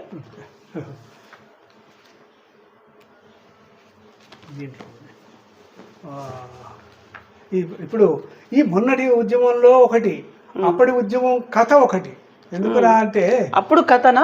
అప్పుడు తొలి దశలో కథలాగా ఇన్ఫర్మేషన్ ఇచ్చాను. మొత్తం తెలంగాణ సాహిత్యం మీదనే తెలంగాణ భాషలోనే పెట్టాను. ఒక్కటే కవితార్థులాలకి ఇక్కడ నాకు తెలిసిన వాళ్ళు, చిన్న ఎందుకురా కాల్చుకుంటావో ఈనాటిది, దానికంటే ముందుది ఇది. అది రాజ్యం వచ్చినప్పటిది. కోపం రాదా మరి, తెలుగు వాళ్ళు మన రాష్ట్రాలు ఆంధ్రులు మనం తీసుకుపోతున్నారు. 69లో రాశాను, 72లో రాశాను, కానీ 69లో దీని ప్రభావం నడిచింది. 72, 73 దాకా నడిచింది కదా ఆ మూమెంట్లో. 70 ఏళ్ల కిందటి మాట. సరిగ్గా అర్ధ శతాబ్ది గడిచినాక సూర్యోదయం అయిందట. నాకు మొత్తం 8 ఏండ్లు. నా వయసు 8 ఏండ్లు అంటే నేను 59లో ఉన్నప్పుడు 49 ఆ ప్రాంతంలో 49, 8 ఏండ్లు. చిన్నబల్లెనే చదువుతానా, అమ్మమ్మే పెంచుతాంది నన్ను. అప్పుడే నేను 3వ తరగతిలో అడుగు పెడతాను సంబరంగా. తెలంగాణ పెద్దలందరూ స్వతంత్రం వచ్చిందన్నారు, కానీ సంబురాలు లేవన్నారు. నైజాం రాజు దిగిపోయినాక పెద్ద మనుషులంతా కూడి ఏదో ఒప్పందం చేసుకున్నారట. ఆంధ్ర నాయకులంతా చేరి ఆంగ్లేయుని తాకట్లు నేర్చుకొని, అంటే 52, 53లో జరిగిన ముచ్చట్లు కూడా 69 ముందర రాసిన అన్నట్టు అది ఆ తాకట్లు నేర్చుకొని వాని దొరతనం దోపిడీ బుద్ధి నేర్చుకొని వాని చదువులు వాని అక్షరాలతో చదువులన్నీ మార్చి చేర్చి మద్రాసు వాళ్ళు ఎల్లగొడితే అందరం ఒక్కటేనని తెలుగే మాట్లాడతామని తెగగోల చేసిందట. ఆ మర్నాడే గోలగోల కొసకు కర్నూలు కట్లు తెంపుకొని మన హైదరాబాదు మీద పడ్డరని ఆ రాత్రి చెవిలో చెప్పిండు మామ. తెల్లవారి మరో లొల్లి. హైదరాబాద్ రాష్ట్రమంతా తెలుగు ఉర్దూ కలిసిందని, ఆంధ్రముతో తెలంగాణను బతికించుట కుదరదని ఆలోచన రాగానే మరో ఉద్యమం మొదలైందట. ఇంకెవరో మా బడి ముందు జెండాలు కర్రలు తెచ్చిండ్రు. బడి పిల్లలంతా వరుసగా నిలబడి ఊర్లకు పోయినాం, జెండాలు పట్టుగా బజార్లలో ఊరేగినాం, కొట్టినాం. విశాలాంధ్ర మాకు వద్దు, బూరుగు తన అభిప్రాయం మార్చుకోవాలి. ఈ మాటలు బిగ్గరగా చెప్పిన నన్ను నా వయసున నా ఎత్తు కన్నా మరింత ఎత్తుగా చెప్పినవనన్నారు. నా వయస్సు కన్నా నా ఎత్తు కన్నా మరింత ఎత్తుగా చెప్పినవు అన్నారు. అన్నట్టు నా చేతిలో జెండాను అప్పుడే నా మిత్రుడెవడో గుంజుకున్నాడు. నా కాళ్ళకు చెప్పులు లేకున్నా, నా ఒళ్ళు గీరుకుపోయినా వాని దాన్ని నా జెండా తెచ్చుకున్నా. నాది కమ్యూనిస్టు నాయకుడు. ఆనాడు కమ్యూనిస్టు నాయకుడు కంది మల్లారెడ్డి ముఖం కందగడ్డ అయింది. మురిసిపోయి సంబరంగా నా ఎన్ను మీద చెయ్యేసి, శబాస్ ఏం పౌరుషం తమ్మి నీది, ఎర్రిబాగులుడైతే గింతే కదా, తిరుగుబడితే తెరుగుకు రాదని తెగించి చెప్పినవు బిడ్డ అన్నాడు. నన్ను మెచ్చుకున్నాడని గీ ముచ్చట తీసుకుపోయి అమ్మమ్మకు చెప్పినాక, అవును బిడ్డ ఎవడైనా గంతే కదా అని తలనిమిరింది. ఈనాటి గదే మాట గదే బాట, ఇప్పుడు అదే పోరు బాట, తెలంగాణ జోరు బాట. మా బతుకును మా ఉసురును కాలదాన్ని తీసుకుంటే, మా చేతులదే గుంజుకుంటే తెగబడి ఎగబడాలనే కోపం రాదా మరి? వా, ఇది 70s ప్రాంతంలో రాసి 70s ప్రాంతంలో ఈ 60, 55, 56 విషయాలంతా 75లో రాసినప్పుడు, 79లో 78లో 70లో రాసిన ఈ విషయం అప్పటి నుంచే జరుగుతుంది. అప్పుడు గిట్ల జరిగింది. ఇప్పుడేమో వాళ్ళు వచ్చి ఇంటి ముందర కూర్చుంటారు. వీళ్ళు బయటికి పంపించాలి కదా, ఎందుకు రా కాల్చుకుంటావు, నువ్వు ఒళ్ళెందుకు కాల్చుకుంటావు రా అని ఇది ఒకటి కవిత్వం. ఇది ఇప్పుడు ఇది మన తర్వాత 2015-16లో రాసింది ఇది. ఎందుకంటే 13-14లో రాసింది. ఎందుకంటే ఒళ్ళు కాల్చుకొని చస్తాడు, ఇంకోటి చచ్చిండు, ఇద్దరు చనిపోయినాక రాసింది ఇది. కలిసే చిన్న ఎందుకు రా కాల్చుకుంటావు అనే శీర్షిక. కలిసే బతుకుదామన్న 60 ఏళ్ళ సంసారంలో 60 ఏళ్ళు గడిచింది పెళ్ళి. ఇది కలిసే బతుకుదామని స్వరాజ్యం వచ్చి కడప దాటని బతుకులాయే, గడియ నిమ్మలం లేదాయే, గడుక గంజి తాగిన గర చరిత్ర కలిగేటట్లు మసులుకున్నది మన తెలంగాణ. మనది మంది చేతిలో పెట్టి మనసు చంపుకున్నది మన తెలంగాణ. మాట తప్పిన మనిషిని మరలబడితే మనాది పెట్టుకున్నది మన తెలంగాణ. అడిగి అలసిపోయి రగులుకున్నది మన తెలంగాణ. అడుగులు పిడుగులు చేసి అడగదొక్కి సాధిద్దాం తెలంగాణ. నీకెందుకు రా బాబు దుఃఖం, నువ్వెందుకు సత్తావు తండ్రి, లేదా నీ ప్రాణానికి ఖరీదు చేయరా వాని మానాన్ని ఖరాబు, ఆత్మ బలిదానం చేస్తావా, మాకందరినీ ఏడిపిస్తావా, కోట్లెన్ని పోసినా సమానం కావు నీకు, రాళ్ళెన్ని మొక్కినా రాదు నీ రూపం మాకు. అదిగో చూస్తువా అమ్మ అరుగు మీద పొర్లి, నాన్న కడప మీద పొర్లి బోరున ఏడుస్తా అంటే వినిపిస్తుంది అనుకోవా. ఇది కడుపుకోత కాదనుకుంటువారు. తెరుగుకు పోక తెగులువక నమ్మి తెరలైపోతున్న తెలంగాణ బిడ్డ ఓర్పు. తన్నులు తగిలితే తల్లడిస్తాడని, తలుచుకుంటే పానం కొట్టుకుంటుందని మర్యాదే ఇయ్యాలి కానీ తుప్పలు తంగేళ్ళు దాటేదాకా తరిమి కొట్టలేకనా, మరి తన్నడం చేతగాకనా. తమ్ముడు, దేశం కాపాడుకునేందుకు యుద్ధ భూమికి వెళ్ళొచ్చు, మనం పోరాటంలో పొర్లి మరణించవచ్చు. మన ఇంట్లో దొంగను మనకెందుకు రా ప్రాణత్యాగం. మనం బినామీలం కాదు, మనం మిరాసీదారులం సుమా. ఆంగ్లేయుని సంస్కృతి ఆంధ్రోనిది. అధికారం వచ్చేదాకా అడుగులకు మడుగులెత్తి ఆరాటం బాగా చూపుతాడు, ఆలోచన తెగబెంచుతాడు.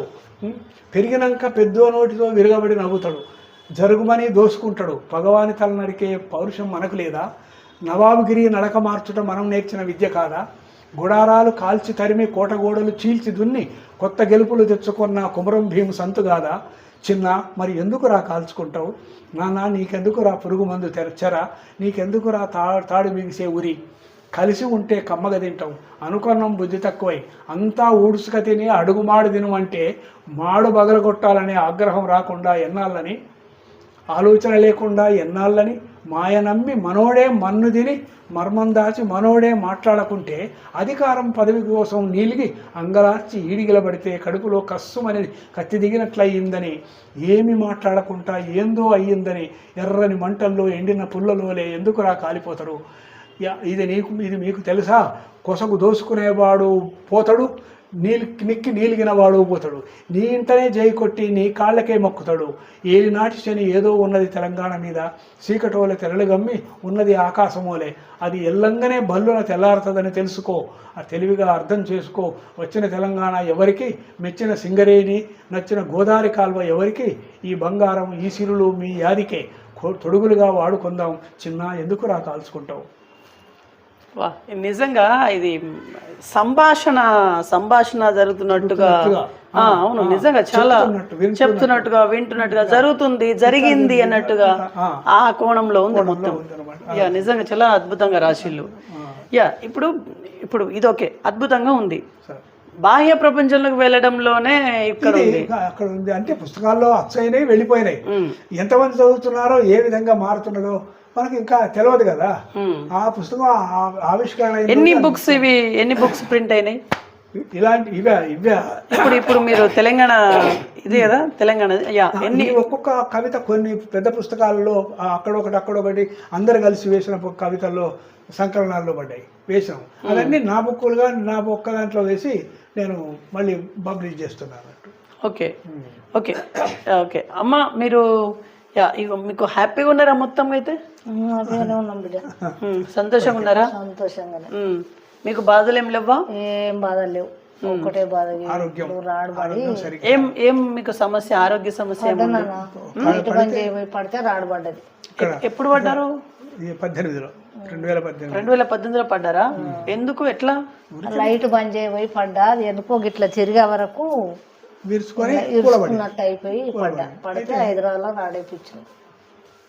ఇప్పుడు నడతాలా మంచిగా? నడతాను కానీ కొంచెం నొప్పి వస్తా ఉంటుంది, కొద్దిగా ఇబ్బంది అనిపిస్తుంది, పెద్దగా పని చేస్తలేను. లైట్ వేస్తే ఇట్లా పడ్డారు అంటే బండ ఏమైనా తిరిగితే ఇట్లా కొంచెం ఇట్లా తిరిగేసరికి దీంట్లోనే అప్పటికే లోపల ఎక్కడైనా ఏది ఎక్కబోయినప్పుడో ఎప్పుడో పడిపోయేది, అక్కడ ఇట్లా తిరిగింది కనుక అప్పుడే పడిపోయింది. కూర పడిపోయింది, కావాలని పడిపోయి తగలలేదు, జారి పడిపోయింది, ఆ పగిలినాకనే పడిపోయింది అంతే. ఓకే, మీకు టీచర్గా శాలరీ ఎంత సార్? స్టార్టింగ్ లో 92 రూపాయలు. 92 రూపాయలు పర్ మంత్. 80 to 150/80. తర్వాత 12 రూపీస్ డి అన్నట్టు 92 రూపీస్ ఉండేది. అదే మిగులు పడేది, అదే హాయిగా ఉండేది. 116 రూపాయలు తులం బంగారం ఉండేది. 116 రూపాయలు తులం బంగారం. 116, 92 రూపాయలు జీతం. మేము బంగారం కొన్నారా మరి? ఒక 5-6 కిలోలు అట్లా కొనలేము కదా, ఎందుకు కొంటాం? వ్యవహారం, పిల్లల చదువులు అవి చూసుకోవడం. 200, 300, 400 జీతాలు అయిపోయినాయి, 500 అయ్యేదాకా. ఇప్పుడు తర్వాత 77లో ఆయన వచ్చిన తర్వాత, ఎవరు 76, 77లో సుమారు ఎవరు అది మంత్రి ఖమ్మం నుంచి వచ్చిన మంత్రి ఉండే కదా, వెంగళరావు.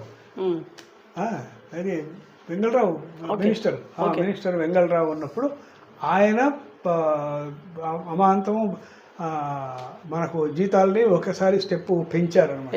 400, 500, 800 ఉన్న వాళ్ళందరికీ 4000 నుంచి మొదలైంది. అంటే ఏమన్నట్టు మొత్తం ఆనాడు స్కేల్స్ పెంచాడు. ఎప్పుడు అది పెరిగింది? 76, 77లో. 76-77లోనే 1000లో వచ్చింది. అప్పుడు దాకా వందలే అంతే అన్నట్టు.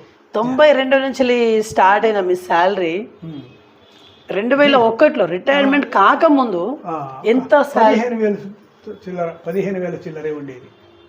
2001లో 15,000 చిల్లర ఉండేది. అంటే ఏమన్నట్లు ఇంక్రిమెంట్ 50-60 సంవత్సరానికి 50-60 పెరగడమే, 100 అంతకంటే ఎక్కువ పెరిగేది లేదు. ఏ స్కేల్ పెరిగినా ఏం పెరిగినా అంతే. 2001 తర్వాత ఈ గవర్నమెంట్ వచ్చేంత వరకు కూడా మామూలుగా ఇట్లే ఉన్నది. కేసీఆర్ వచ్చిన తర్వాతనే మార్పులు వచ్చినాయి కదా, స్కేల్ని పెంచాలి, దేశంలో వస్తువులకు రేట్లు ఇట్లున్నాయి అట్లున్నాయని ఈ 20%, 33% ఒకసారి, 42% ఒకసారి ఇచ్చాడు కనుక ఇప్పుడు మీ రిటైర్మెంట్ ఎంత వస్తుంది? నాకు ఇప్పటివరకు 90,000 దాకా వస్తుంది. ఇప్పుడు రిటైర్మెంట్ డబ్బులే బాగా వస్తున్నాయి అంతే. అయినా ఏం ప్రయోజనం? అదే తేడా కూడా 90కి మరో 90 లక్ష రూపాయల 1,30,000 అదే రేషియోలో ఉంది. 90కి 130కి ఎంత, 92కు 112కి ఎంత, 16కి ఎంత ఉన్నది తులం బంగారం. ఇప్పుడు 90,000కు 1,25,000 1,30,000 ఉన్నది. అంటే అదే తేడా ఉన్నది, ఏం పెద్దగా పెరిగింది లేదు. ఇప్పుడు ఆనాడు ₹1 విడిపిస్తే ఎన్నో సరుకులు వచ్చేది. ఇవాళ ₹1 పెడితే ఏదో ఏ వస్తువు వస్తలేదు సరే, కూరగాయలే వస్తలేవు సరే, ఒక పూట కూరగాయలు. అప్పుడు ₹1 అన్నీ వచ్చేది. రూపాయిలో పావల అంటే ఏమన్నట్లు, ఇప్పుడు ₹8 పెడితే 4 కుంచాల ధాన్యం. ₹8 కుంచాలు అని అంటే ఒక దాంట్లో 12, 14 సేర్లు వరి ధాన్యం ఉండేది. అలాంటిది ఆ బియ్యం కానీ 60 కిలోలు అనుకోరా, క్వింటాలకు దాదాపు ఒక 8 బస్తాలు, 8 కుంచాలు అయితే 60 కిలోలు, 65 కిలోలు. 65 కిలోలు ₹4 ధాన్యం వచ్చేది. ₹4కి ₹8 ₹16కి 65 కిలోలు వచ్చేది. ఏది 60లోనా? 1960s 1965 ఆ ప్రాంతంలో ₹16కి 65 కిలోలు. ఈ బియ్యం అంటే మన విజయ మాస్టర్ ఎట్లాంటివి మేము కొత్తగా మేమే పండించాం. నేను అడిగాను కదా, 60 బస్తాలు 8 కుంచాలు అయితే 60 బస్తాలు 70 కిలోల బస్తా. 60 బస్తాలు అమ్మితే ₹7,000 వచ్చినాయి. అప్పుడు 60 బస్తాలు అమ్మితే ₹7,000 వచ్చినాయి. ఇప్పుడు 60 బస్తాలు అమ్మితే లక్షలలో వేలు దాటిపోతున్నది కదా. అప్పుడు 6,000 5,000 అంటేనే అదొక 50,000తో సమానం కదా. సమానమా? చాలా సమానం, చాలా విలువ. ఇప్పుడు ఈ ఇల్లు ఎప్పుడు కట్టించిల్లు? అప్పుడేనా? లేదు, రిటైర్ అయ్యి వచ్చిన తర్వాత 2001లో పెట్టారు. ఇప్పుడు కట్టించిల్లా? అంతకుముందు ఇక్కడ చిన్నగా 2 రూమ్లు వేస్తే పిల్లలు ఉండి చదువుకునేవాడు. ఆ చదువులు పూర్తయిన తర్వాత నేను రిటైర్మెంట్ అయ్యి వచ్చిన తర్వాతనే నేను ఇల్లు కట్టాను. మీ మేడంలో మీకు నచ్చిన ఒక క్వాలిటీ ఏంటిది? ఎప్పుడు ఏ సమస్యకైనా ఏదైనా సందర్భం వచ్చినా దాన్ని సమస్యగా మార్చదు. సమస్య ఏమైనా వస్తే దాన్ని సులభంగా తప్పించేసి కాంగుంటుంది. అంటే ఏమన్నట్టు ఎవరికి ఆవేశం వచ్చినా అవి తగ్గిపోతాయి ఆమె కూడా, కానీ మళ్ళీ ఆమె ఏ సమస్య తీసుకురాదు. మేము ఎప్పుడు నిరంతరం ఏదైనా కోపడినట్టుంటే అది అక్కడితోనే ఆగిపోతుంది, పక్కకి వెళ్ళిపోతుంది, మళ్ళీ కాసేపటికి ఓకే అయిపోతుంది. అది పొరపాటు మనమే చేశాం కదా అని మేము ఫీల్ అవుతుంటాం. మీకేం నచ్చుతుంది మేడం అంటే సార్ విషయంలో? ప్రశాంతంగా ఉంటాడు, ఏం రాసుకున్నా కానీ అడిగి పోయి నువ్వు ఇట్లా భోజనం కావాడికి పిలిచడానికే వస్తుందని రాసుకుంటా అంటే ఏ పని చెప్పుడు మాట్లాడు ఇట్లా ఏం చేయాలి, ఆడ కూర్చుంటారు రాసుకుంటారు. అన్నం అయినాక తినడానికి 1 గంట 2 అయిందంటే 12 అయిందంటే తింటాం. అంతేకాని ఏ గొడవలు లేవు బిడ్డ, ఏ పంచాయతీలు లేవు. పిల్లలు కూడా మళ్ళీ ఎట్లనంటే ఏ మాత్రం మళ్ళీ అమ్మ నాన్నని ఏం మాట్లాడరు, గౌరవంగా కోడళ్ళు అయినా మంచిగా ఉంటారు. కోడళ్ళు ఒక్క మాటలో చెప్పాలంటే మా కోడళ్ళు బిడ్డల్లాగానే. వాళ్ళు పండగలు వస్తే తల్లిగారింటికి వెళ్ళాలి కదా. ఎందుకు మాకు అత్త మావలే మా తల్లిదండ్రులాగా, మాకేమీ అవసరం లేదు. మేము అక్కడికి ఇక్కడే ఉంటారు, ఎన్నో ఉంటారు. ఓ పూట పోయేస్తారు, తర్వాత అమ్మ వాళ్ళ దగ్గరికి ఓ పూట పోయేస్తారు అట్లా. అంతేగాని అసలు పండగ నాడు పోవాలని అనుకోరు, మమ్మల్ని విడిచిపెట్టుకోరు. ఆ విధంగా ప్రశాంతంగా మేము వాళ్ళని చూసుకుంటాం. వాళ్ళు మీకు మనవాళ్ళు మనవరాళ్ళు? పెద్ద అబ్బాయికి ఒక అబ్బాయి, అతడు MBA చేశాడు, బీటెక్ తర్వాత MBA చేశాడు. ఇప్పుడు కోటక్ మహీంద్రా బ్యాంకులో సీనియర్ మేనేజర్గా పనిచేస్తున్నాడు అతను ఒకడు. తర్వాత రెండవ అబ్బాయికి ఒక అబ్బాయి ఒక అమ్మాయి. అబ్బాయి బీటెక్ 3rd year చదువుతున్నాడు, అమ్మాయి ఏమో 10th class చదువుతున్నది ఇక్కడే. తర్వాత కూతురు వాళ్ళకు ఒక అమ్మాయి, ఆ అమ్మాయి కూడా ఆ అమ్మాయి చదువుతున్నది. చదివింది ఫుడ్ అండ్ న్యూట్రిషన్ చేసింది MSc తిరుపతి యూనివర్సిటీలో, వెంకటేశ్వర యూనివర్సిటీ, పద్మావతి యూనివర్సిటీలో చేసింది, వెంకటేశ్వర యూనివర్సిటీలో చేసింది. తర్వాత జాబ్ చేద్దామని ఆలోచించి జాబ్ కోసం వచ్చేసరికి ఇది ఒకటి ఈ కరోనా వచ్చింది. కరోనా రావడం వల్ల ఆగిపోయింది. పెళ్లి చేసినాం. పెళ్లి చేయడం వల్ల వాళ్ళకు పాప ఇప్పుడు 3 సంవత్సరాల అమ్మాయి ఉన్నది. ఆ తర్వాత ఎప్పుడైనా చేయొచ్చు, ఫుడ్ అండ్ న్యూట్రిషన్ కదా, ఏ హాస్పిటల్లో తీసుకుంటారు, అదేం ఇబ్బంది లేదని అనుకుని హైదరాబాద్లోనే ఉంటున్నారు. మనవడేమో సాఫ్ట్వేర్ ఇంజనీర్. ఓకే, ఇప్పుడు 83 సంవత్సరాల్లో మీరు చాలా చక్కగా నడుస్తూ ఉన్నారు, హ్యాపీగా ఉన్నారు. మీ ఆహారపు అలవాట్లు ఏంటి? ఆహారపు అలవాట్లు ఏమిటంటే మేము సాత్విక ఆహారమే ఎక్కువ వాడతాం. ఇది బంధుత్వం వచ్చినప్పుడు, వియ్యంకులు ఎవరైనా వచ్చినప్పుడు మాత్రమే వాళ్ళకి కావాల్సినవి సప్లై చేయడం కోసం నాన్ వెజ్ అవి తయారు చేసుకుంటాం. ఇక నాన్ వెజ్ కావాలని అనుకుంటే నెలకు ఒకసారో 15 రోజులకు ఒకసారి అది ఏమైనా అవసరం, అది కూడా ఇప్పుడు పడుతలేదు కనుక దానికి చాలా వరకు తగ్గించాం. సాత్విక ఆహారము ఏదైనా, ఇక మా పిల్లలు ఏదైనా ఒక్క పూటే భోజనం చేస్తాం. మధ్యాహ్నం ఒకటే పూట భోజనం, ఉదయం నైట్ అన్నం కూడా వండాలి. ఎందుకు తినం కనుక, రొట్టె లేకపోతే ఉప్మా, లైట్ ఫుడ్ రోజు అంతే. అయితే ఒకప్పుడు మా అలవాటు ఏమిటంటే మేము పండించిన పంటే, కూరగాయలు అన్నీ మేము పండించినవే. మా పెరట్లోనే అన్నీ ఉండేవి. బెండ, దొండ, కాకరకాయ, పొట్లకాయ, బీరకాయ, అన్ని చిక్కుడుకాయ అన్నీ ఉండేవి. తర్వాత వంకాయ, టమాటా కూడా మా దగ్గర ఏ మందులు వేయకుండా పండించాము. మిర్చి కానీ ఏదైనా చిన్నగా మాకు ఇంటి అట్లా వెళ్ళి కోసుకొని వచ్చి కూరలో వేసుకునేవాళ్ళం. మా బర్రెల పాలే నిరంతరం 1997 దాకా మాకు 3-4 ఉండేది. బర్రెలు 3 బర్రెలు ఉండేది. ఒకటి ఎప్పటికి ఇస్తూనే ఉండేది. ఒకటి దూడలాగా ఉండేది, ఇంకొకటి వెంట ఉండేది. ఇది అయిందంటే దీన్ని తీసిస్తే మళ్ళీ కొనుక్కొచ్చేది, ఉంచేది. ఒక్క రోజన్నా ఎవరింటికి పాలు ఏ నైట్ గానీ సార్ వాళ్ళ ఇంటికి పోతే పాలు దొరుకుతాయని, అప్పుడు అక్కడ ఊళ్ళు ఉండగా పాలు దొరుకుతాయని వచ్చి మా ఇంటికాడ పాలు తీసుకోపోయేది. అయినా మేము డబ్బులు తీసుకోపోయేది. ఏ నైట్ అయినా పాలకు వచ్చేది తీసుకుపోయేవాళ్ళు. పాలకు అందరికి పోసేది. డబ్బులు ఏమైనా తీసుకున్నా కాదు, ఎవరికి అవసరం గ్లాసులు అయితే పోసేది, పట్టుకుపోతూనే ఉండేది. కొనేది ఏమి లేదు. ఎవడో కొనడానికి వచ్చినప్పుడు 2 చీరలు 3 చీరలు అయితే వాడికి పోసేది, సిటీకి వచ్చేది పాలు. ఇప్పుడు మీకు పెళ్ళయి 60 సంవత్సరాలు అవుతుంది కదా, ఈ 60 సంవత్సరాల్లో మీరు చాలా అన్యోన్యంగా కలిసిమెలిసి చాలా అద్భుతంగా ఉన్నారు. కానీ ఇప్పటి తరం వాళ్ళు పెళ్ళైన వారానికో 2 వారాలకో నెలకో డివోర్స్ దీని మీద మీ స్పందన?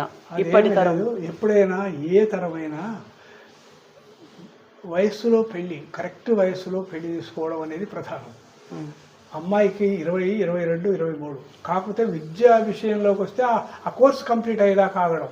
ఎట్లయినా ఎంబీబీఎస్ చేసినా ఎంతైనా 26, 27 ఏళ్ళు, అంతకంటే పెరగదు. తర్వాత అబ్బాయిలకు 22, 23 నుంచే చేయాలి అంతే. ఒక వయస్సులో ఉన్నప్పుడు 22, 23 ఏళ్ల వయసు, 18, 19, 20, 21 అమ్మాయి. ఈ వయసులోనే జీవితము చాలా గొప్పది. 30 ఏళ్ళ దాకా పోయిందంటే వాళ్ళ స్వర్ణ యుగం అని చెప్పించుకునేటువంటి యవ్వనం అంతా ఆ 30 ఏళ్ళ లోపలనే వెళ్ళిపోతుంది. 30 దాటిందంటే అది మామూలుగా అందరికీ అవగాహన ఉన్నటువంటి లైఫ్. అది చెడు మంచిది కాదు, చెడు అనే విషయం వాళ్ళకు తెలిసి కూడా చేస్తున్నారు. ఆ విధంగా అది చేయడం అనేది మాకు ఇష్టం ఉండదు, నాకు ఇష్టం ఉండదు. 23, 24 ఏళ్ళు ఏంటంటే అబ్బాయికి పెళ్లి చేయాలి, అది ఖచ్చితంగా. అమ్మాయికి 21, 22 వచ్చినట్టు చేయాలి. వాడు చదివే ఇంకొక 1 ఇయర్ అయితే ఫైనల్ ఇయర్ అవుతుంది, చదువుల మధ్యలో పెళ్ళి ఎందుకు అనుకొని అది కంప్లీట్ అయినాక చేసుకోవాలి అనేది ముఖ్యం. కానీ ఇప్పుడు ఏమిటి, అంతా 30 ఏళ్ళ దాకా అవుతున్నారు. ఎందుకు? నేను జాబ్ చేస్తాను, 4 ఏళ్ళు 3 ఏళ్ళు చేస్తాను, ఎంజాయ్ చేస్తాను, ఈ దరిద్ర ఫుడ్ బయటది ఉంటుంది కదా, అదంతా తినేస్తున్నారు. దానివల్ల పిల్లల్లో ఒక రకమైనటువంటి జబ్బులు, అనారోగ్యంగా ఉండడము, తర్వాత అది వాళ్ళకు ఏది మనం చెప్పేది నచ్చకపోవడం, నచ్చినవి మాత్రమే చేసుకుందామని చూడడం, నచ్చింది దొరకకపోవడం, ఇలా. ఇప్పటిదాకా మీరు అన్ని అచీవ్మెంట్స్ని అన్ని సాధించుకున్నారా? అన్ని సాధించుకున్నాం. మా కోరికలు పెద్దగా ఏమి లేవు. ఉన్నంతలో హాయిగా ఉండడమే మేము నేర్చుకున్న విద్య. ఏ డబ్బులు మిగులుబాటు ఉండాలని కాదు, ఆరోగ్యమే ప్రధానం. ఆరోగ్యవంతంగా జీవించడమే ప్రధానమైనటువంటి విషయం. అంటే 10 మందిలో హాయిగా కలిసిమెలిసి ఉండడము, తిరగడము, మనము ఎవరి గోలకు కానీ అల్లర్ల మధ్యకు కానీ పోవడం కుదరదు. మన ఇంటికి ఎవరైనా వచ్చినా సౌమ్యంగా, గౌరవంగా పలకరిస్తాము. ఏదైనా తగాదా వస్తే అది తెంపుకోవడానికి ఇది బాగుండదు నాయనా, ఇది ఇట్లా చేయాలి అట్లా చేయాలని చెప్తాం. అది వినకపోతే గట్టిగా చెప్తాం, వదిలేస్తాం. యా, సాహిత్య ప్రపంచంలో మీరున్నారు కాబట్టి సాహిత్య ప్రపంచంలో మిమ్మల్ని అంటే మీరంటే గిట్టని వాళ్ళు కూడా డెఫినెట్గా ఉంటారు నాకు తెలిసి. చాలా రేర్. నా జీవిత చరిత్ర ఇప్పుడు నేను జీవిత చరిత్ర రాసుకున్నాను బిగినింగ్ నుంచి ఈనాటి వరకు. నా జీవితం ఎలా గడిచింది మీరే రాసుకున్నారా? రాశాను నేను. అది ఆల్రెడీ ప్రింట్లోకి వచ్చింది, అయిపోయింది. దాన్ని అదే ఫిబ్రవరి కల్లా బయటకు తీసుకొస్తాను. నేను మిమ్మల్ని పిలుస్తాను, కాకపోతే మీరు ఎక్కడ రండి. ఫిబ్రవరి 18th. Yeah, that is 18th. February 18th February. Maybe అప్పుడు నాకు ఎగ్జామ్ ఉండొచ్చు. వెన్స్డే. దట్ ఈస్ ఫిబ్రవరి అంటే నెక్స్ట్ ఇయర్ నాకు ఎగ్జామ్ ఉండొచ్చు. నేను లా చేస్తున్నా. లా చేస్తే అప్పుడే ఉండాలని ఏమన్నా చూడండి, ఒకసారి అవగాహన చేసుకొని. ఆ రోజు పేపర్ ఉండాలని ఏముంది? ఎక్కడ ఉంటారు? హైదరాబాద్లో. ఇక్కడనే లా ఫస్ట్ ఇయర్ నేను. కాదు, లా ఫస్ట్ ఇయర్ అయినా ఏవైనా మీ లాయర్స్ అందరూ చాలా మంది తెలుసు మనకు, మహానుభావులు ఎవరైనా. అంటే ఎగ్జామ్ ఉంటే మనం తట్టుకోగలుగుతాం కానీ కాదు. నేను ఏం పెడుతున్నాను? మార్నింగ్ సెషన్, ఈవినింగ్ సెషన్ పెడతాను.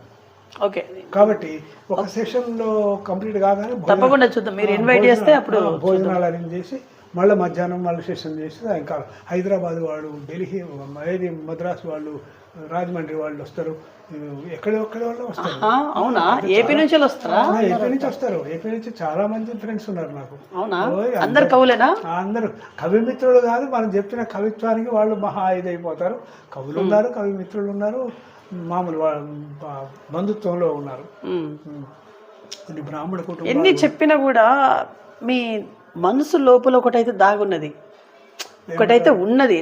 నేను అబ్జర్వ్ చేసిన మాట ఏంటంటే ఒకటి ఉన్నది. అదేంటిదంటే ఎన్నో చేసిళ్ళు ఎన్నో ఉంది మీకు, ఓకే, కానీ దానికి దక్కవలసిన ప్రోత్సాహం ఇంకా మీకు దక్కలేదు అనేది మీ మనసులో ఎక్కడో ఉంది. దక్కలేదు అనే విషయం తెలుసు, కానీ ఎలా దక్కుతుందనే ప్రయత్నమూ లేదు. దక్కకపోతే బాగా విచారించే ఆలోచన లేదు. దక్కకపోతే విచారించాలి అనే ఆలోచన లేదు.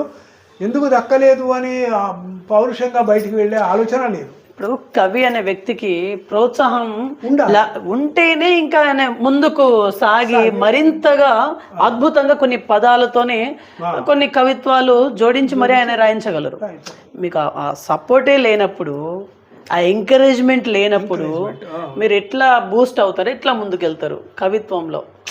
మీరనే కాదు, ఎవరైనా అంతే. ఎంకరేజ్మెంట్ అంటే డెఫినెట్గా ఉండాలి. ఉంటే ఇంకా సునాయాసనంగా ఇంకా కొన్ని విజయాలను అధిరోహించవచ్చు. ఇది ఇట్లా ఉంది, ఒక జ్యోతి మనం చేతిలో పట్టుకున్నాము, అందరికీ వెలుగునిస్తుంది. ఎంత బాగుంది, ఆహా చాలా బాగుంది అని దూరం ఉండి అనుకునే వాళ్ళే కానీ అది ఇంకొకటి తీసుకెళ్ళి ఇంకా పైన తీసుకెళ్ళి చూపించి చూడండి ఇదిగో అని గంగాహారతిలాగా ఇస్తే అది అందరి దృష్టిలో పడుతుంది. కానీ అలాంటి ప్రోత్సాహకరంగా అక్కడికి తీసుకెళ్ళాలి, ఎవరినో పిలిచి ఎవరితోనో వేయించాలి అనే ఆలోచన లేదు. ఓకే, నాకు అలాంటి ఆలోచన లేదు. మనలో మనం వెలుగుతున్నాం. మన గురించి ఒక 10 మంది ఎవరైనా ఎదురుగా బాగుండలేదు అనో, మంచి వ్యక్తిత్వం కాదనో అనుకున్నా, ఎవరో ఒకరిద్దరు అది అనవసరంగా అన్నాంరా, అది తప్పు, అది అనుకునేవాళ్ళు ఒకరిద్దరు ఖచ్చితంగా ఉంటారు జీవితం. యా, ఇప్పుడు మీలాంటి కవులని బయటికి తీసుకురావాలి, కంపల్సరీ తీసుకురావాలి. కాబట్టి గవర్నమెంట్కి, తెలంగాణ గవర్నమెంట్కి మీరు ఇచ్చే సలహాలు కావచ్చు, విన్నపం విన్నపమైనా మంచి కవులు అందరూ ఎక్కడెక్కడ ఉన్నారో కొంచెం జాగ్రత్తగా ఎంక్వైరీ చేయాలి. చేసి ఎంక్వైరీ జాగ్రత్తగా అంటే ఎవరినో ఒకరు అడిగితే 4 చెప్తారు, గివీళ్ళే వీళ్ళు అని చెప్తారు, పోతారు. కొన్ని సంస్థలను వదిలేస్తారు. మేము 50 ఏళ్ళుగా నడుపుతున్న సంస్థను గురించి ఎవరు మన సాహిత్య అకాడమీలో ఎవరు పిలవలేదు.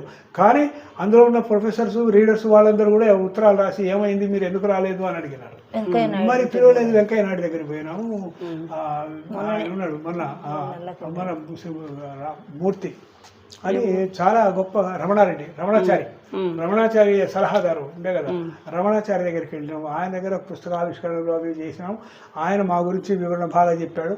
కానీ అది ఎక్కడ ప్రభుత్వం చేతిలో చేద్దాం అనేటువంటి ఆలోచన లేదు. కొన్ని సంఘాలు మాత్రమే ముందంజలో ఉన్నారు. ఇంకొంతమంది ఇప్పుడు మీ సంఘం గురించి చెప్పండి. మీ సంఘం ఎప్పుడు ఎస్టాబ్లిష్ అయింది? మీ సంఘం గురించి చెప్పండి. మీ సంఘం పేరు మొత్తం చెప్పండి. అది శ్రీలేఖ సాహితీ. అది ఈ 74-75లో అట్లా ప్రారంభమైంది. ఇక దాన్ని ఇప్పటికి ఏళ్ల తరబడి నడుపుతూనే వస్తున్నాము. ఎప్పటికీ కొత్త రచయితలకు ప్రోత్సాహం ఇచ్చి తెప్పించడము, అన్నీ కలిపి సంకలనం వేయించడం, నా కవిత్వం కూడా పుస్తకంలో వచ్చింది అని సంతోషపడేటువంటి వాళ్ళను 100 మందిని తయారు చేశాము. కొన్ని 100 మంది శ్రీలేఖ సాహితీ ద్వారా బయటకు వచ్చిన వాళ్ళు కవులై వచ్చారు. పెద్ద వాళ్ళు కూడా మన చేత రాయించుకున్నారు. మేము అనేక మందికి నేను రాసాము. మేము రేడియోలో ప్రసారం చేసిన కార్యక్రమాలు ఎన్నో ఉన్నా ఇవన్నీ గురించి బాగా మెచ్చుకొని చెప్తారు. కానీ ఎవరు బయటికి తీసుకొచ్చి మీకు ఇవి ఇవ్వాలి సాహిత్య రత్న కవిత్వం అనేది చెప్పాలనేది ఏమి లేదు. ఇప్పుడు నాకు డాక్టరేట్ లేకపోయినా పర్వాలేదు, కానీ డాక్టరేట్ చేయాల్సిన దానికంటే ఎక్కువ సేవ చేసినాం అదే అంటారు వాళ్ళు గొప్పవాళ్ళు. కానీ ఎవరు చెప్తారు? వాళ్ళ దగ్గరికి వెళ్ళి అడుగులు ఎత్తి కార్యక్రమాలు జరగాలంటే జరగవు. అది మన నుంచి కాదు. ప్రత్యేకంగా ప్రశాంతంగా ఉండడమే మాకు ఇష్టం. అమ్మ ముగిస్తానా? మీరు ఫైనల్ ఏమైనా మాట్లాడాలనుకుంటున్నారు? ఏం లేదు నాన్న, బాగానే ఉన్నాం, ఆరోగ్యం బాగానే ఉన్నది. మేము అందరం కూడా మంచిగా ప్రశాంతంగా ఉంటాం. మా పిల్లలు, మా సార్ అయినా నేనైనా అందరం నెమ్మదిగా ఉంటాం. బిడ్డ మీకు ఏమైనా కోరికలు ఉన్నాయమ్మా? ఏం లేవు నాన్న, ఆరోగ్యమే మంచిగా ఉండాలని మొక్కుకుంటాం, కానీ ఏం కోరికలు లేవు. మా పిల్లలు మా కోసం బాధపడొద్దు, మేము వాళ్ళను ఉండదు. భగవంతుడు ఆ కాలు రెక్కడము మంచిగా తీసుకుపోవాలని కోరికలు లేవు నాన్న. ఎవరిని ఇబ్బంది పెట్టద్దు, అందులో పడుండి వాళ్ళతో చేయించుకున్నాడు, బాధ పెట్టుడు వాళ్ళని పెట్టద్దు, మనం బాధపడి మనం అవస్థ పడద్దు. అంతే. మీకు పని మనిషి ఉంటారా? ఉన్నది బయట అంతా ఊడిసి చేసిపోతారు, వచ్చిపోతుంది. ఉన్నది పని మనిషి ఉన్నది. మీరు ఫైనల్లీ ఫ్యూ వర్డ్స్ ఏం చెప్పాలనుకుంటారో చెప్పండి ముగించే ముందు. Final one. సాహిత్యంలో అభివృద్ధి రావాలంటే నిరంతర సాధన చేయాలి. తప్పకుండా అనేక సార్లు పుస్తకాలు చదవాలి. ఈ సెల్ ఫోన్లలో కానీ లేకపోతే టీవీలలో కానీ ఏవో కార్యక్రమాలు వస్తున్నాయి చూస్తున్నామని టైం వృధా చేయడము, ఆ కళ్ళు దాంట్లో పెట్టి పూర్తిగా సెల్ ఫోన్లో తిరిగిపోవడం అనేది ఇది చాలా అందరికీ అలవాటైన విషయం. చిన్న పిల్లల దగ్గర నుంచి ఇప్పటిదాకా కూడా అదే, పెద్దవాళ్ళ దాకా అదే ఉంది. అలాంటి కార్యక్రమాలు కాకుండా ఏవో మంచివి రెండు చూడాలి, దాంట్లో చూసి మనం స్పందించాలి. మనం ఏం చేస్తున్నాం అనేది, మనం కూడా సమాజానికి కొంత సేవ చేయాలి, సాహిత్య సేవ చేయాలి. తప్పకుండా ఏ విధంగా మనం రేడియో ద్వారా చెప్తామా లేకపోతే టీవీ ద్వారా చెప్తామా అనేదే కాదు, మనం కొన్ని పుస్తకాల రూపంలో మనం కనుక చేసినట్లయితే ఎప్పుడైనా ఏ లైబ్రరీలో పడేసినా ఎప్పుడో ఒకసారి తప్పకుండా దానికి ఒక విలువ వస్తుంది. దాని గురించి మాట్లాడుకునే వాళ్ళు ఉంటారు, ఆ పుస్తకాల మీద వాళ్ళ అభిప్రాయాలు రాసే వాళ్ళు ఉంటారు. కొన్ని చోట్ల ఈ ఇతర ప్రాంతాలకు మనం పంపించడం అంటే మనం సంతోషపడుతున్నాం. అక్కడి నుంచి వేరే భాషల్లోకి అనువాదాలు జరుగుతున్నాయి. ఎంతో బాగుంటేనే కానీ ఇంకొకరు ఆస్వాదించే అవకాశం ఉంటుంది. పుస్తక పఠనం అనేది చాలా ఇంపార్టెంట్. తెలుగు భాషను మనం మర్చిపోవద్దు, మాతృభాష. మరి ఆ మాతృభాషను రక్షించుకోవడం కోసం సాహితీపరంగా కానీ, మన ఉపన్యాసాలు చెప్పేవాళ్ళు రాజకీయ నాయకులైన ఉపన్యాసపరంగా కానీ ఏదైనా సరే తెలుగు ద్వారా అందరి సమాజంలో ఉన్న ప్రజలందరినీ ఉత్తేజితులు చేసేటువంటి ఏర్పాటు చేయాల్సిన అవసరం ఉంది. భవిష్యత్తులో తెలుగును రాణింపజేయాలి. తెలుగు యొక్క గొప్పతనము మహారాజులే ఒప్పుకున్నటువంటిది. కాబట్టి దీనిని మరి ఆంగ్ల భాషలో ఇతర భాషలో ఏమన్నా మనం వెళుతున్నాము అనేది, మనకు ఇక్కడి నుంచి వెళుతున్నాము అనే విషయం యాక్టివ్గా మనకు తెలుస్తుంది. అది వీఆర్ గోయింగ్ అనే విషయం అది ఎప్పుడు వస్తుంది? వీఆర్ గోయింగ్ అంటే ఏమిటి అర్థం? మనం వెళుతున్నాము అని తెలుగులో మనకు అవగాహన ఉంటుంది. కాబట్టి తెలుగు వస్తేనే, నీ మాతృభాష వస్తేనే మిగతా భాషలన్నీ కూడా వస్తాయి. జాగ్రత్తగా తప్పకుండా మాతృభాషను డెవలప్ చేయడం కోసం కృషి చేయాలి. దాని ద్వారా మిగతా భాషలను కూడా బాగా అభ్యసించి విద్యావంతులు కావాలి, ప్రపంచానికి దేశానికి సేవ చేయాలి. అదే మా ఉద్దేశం. మరి ప్రశాంతంగా జీవించడం, మనం బ్రతుకుతూ మన వాళ్ళకు సహకరిస్తూ అన్ని కార్యక్రమాల్లో కూడా అందరం ఒకటై మరి దేశానికి ఒక మంచి పేరు తీసుకురావాలనేటువంటి ఆశయం మనకందరికి పట్ల ఉండాలి. కాబట్టి ఇది చాలా రైట్. సో ఇది వాళ్ళ ఇన్ఫర్మేషన్. చూస్తున్నాను BVR TV news. Until then bye, take care.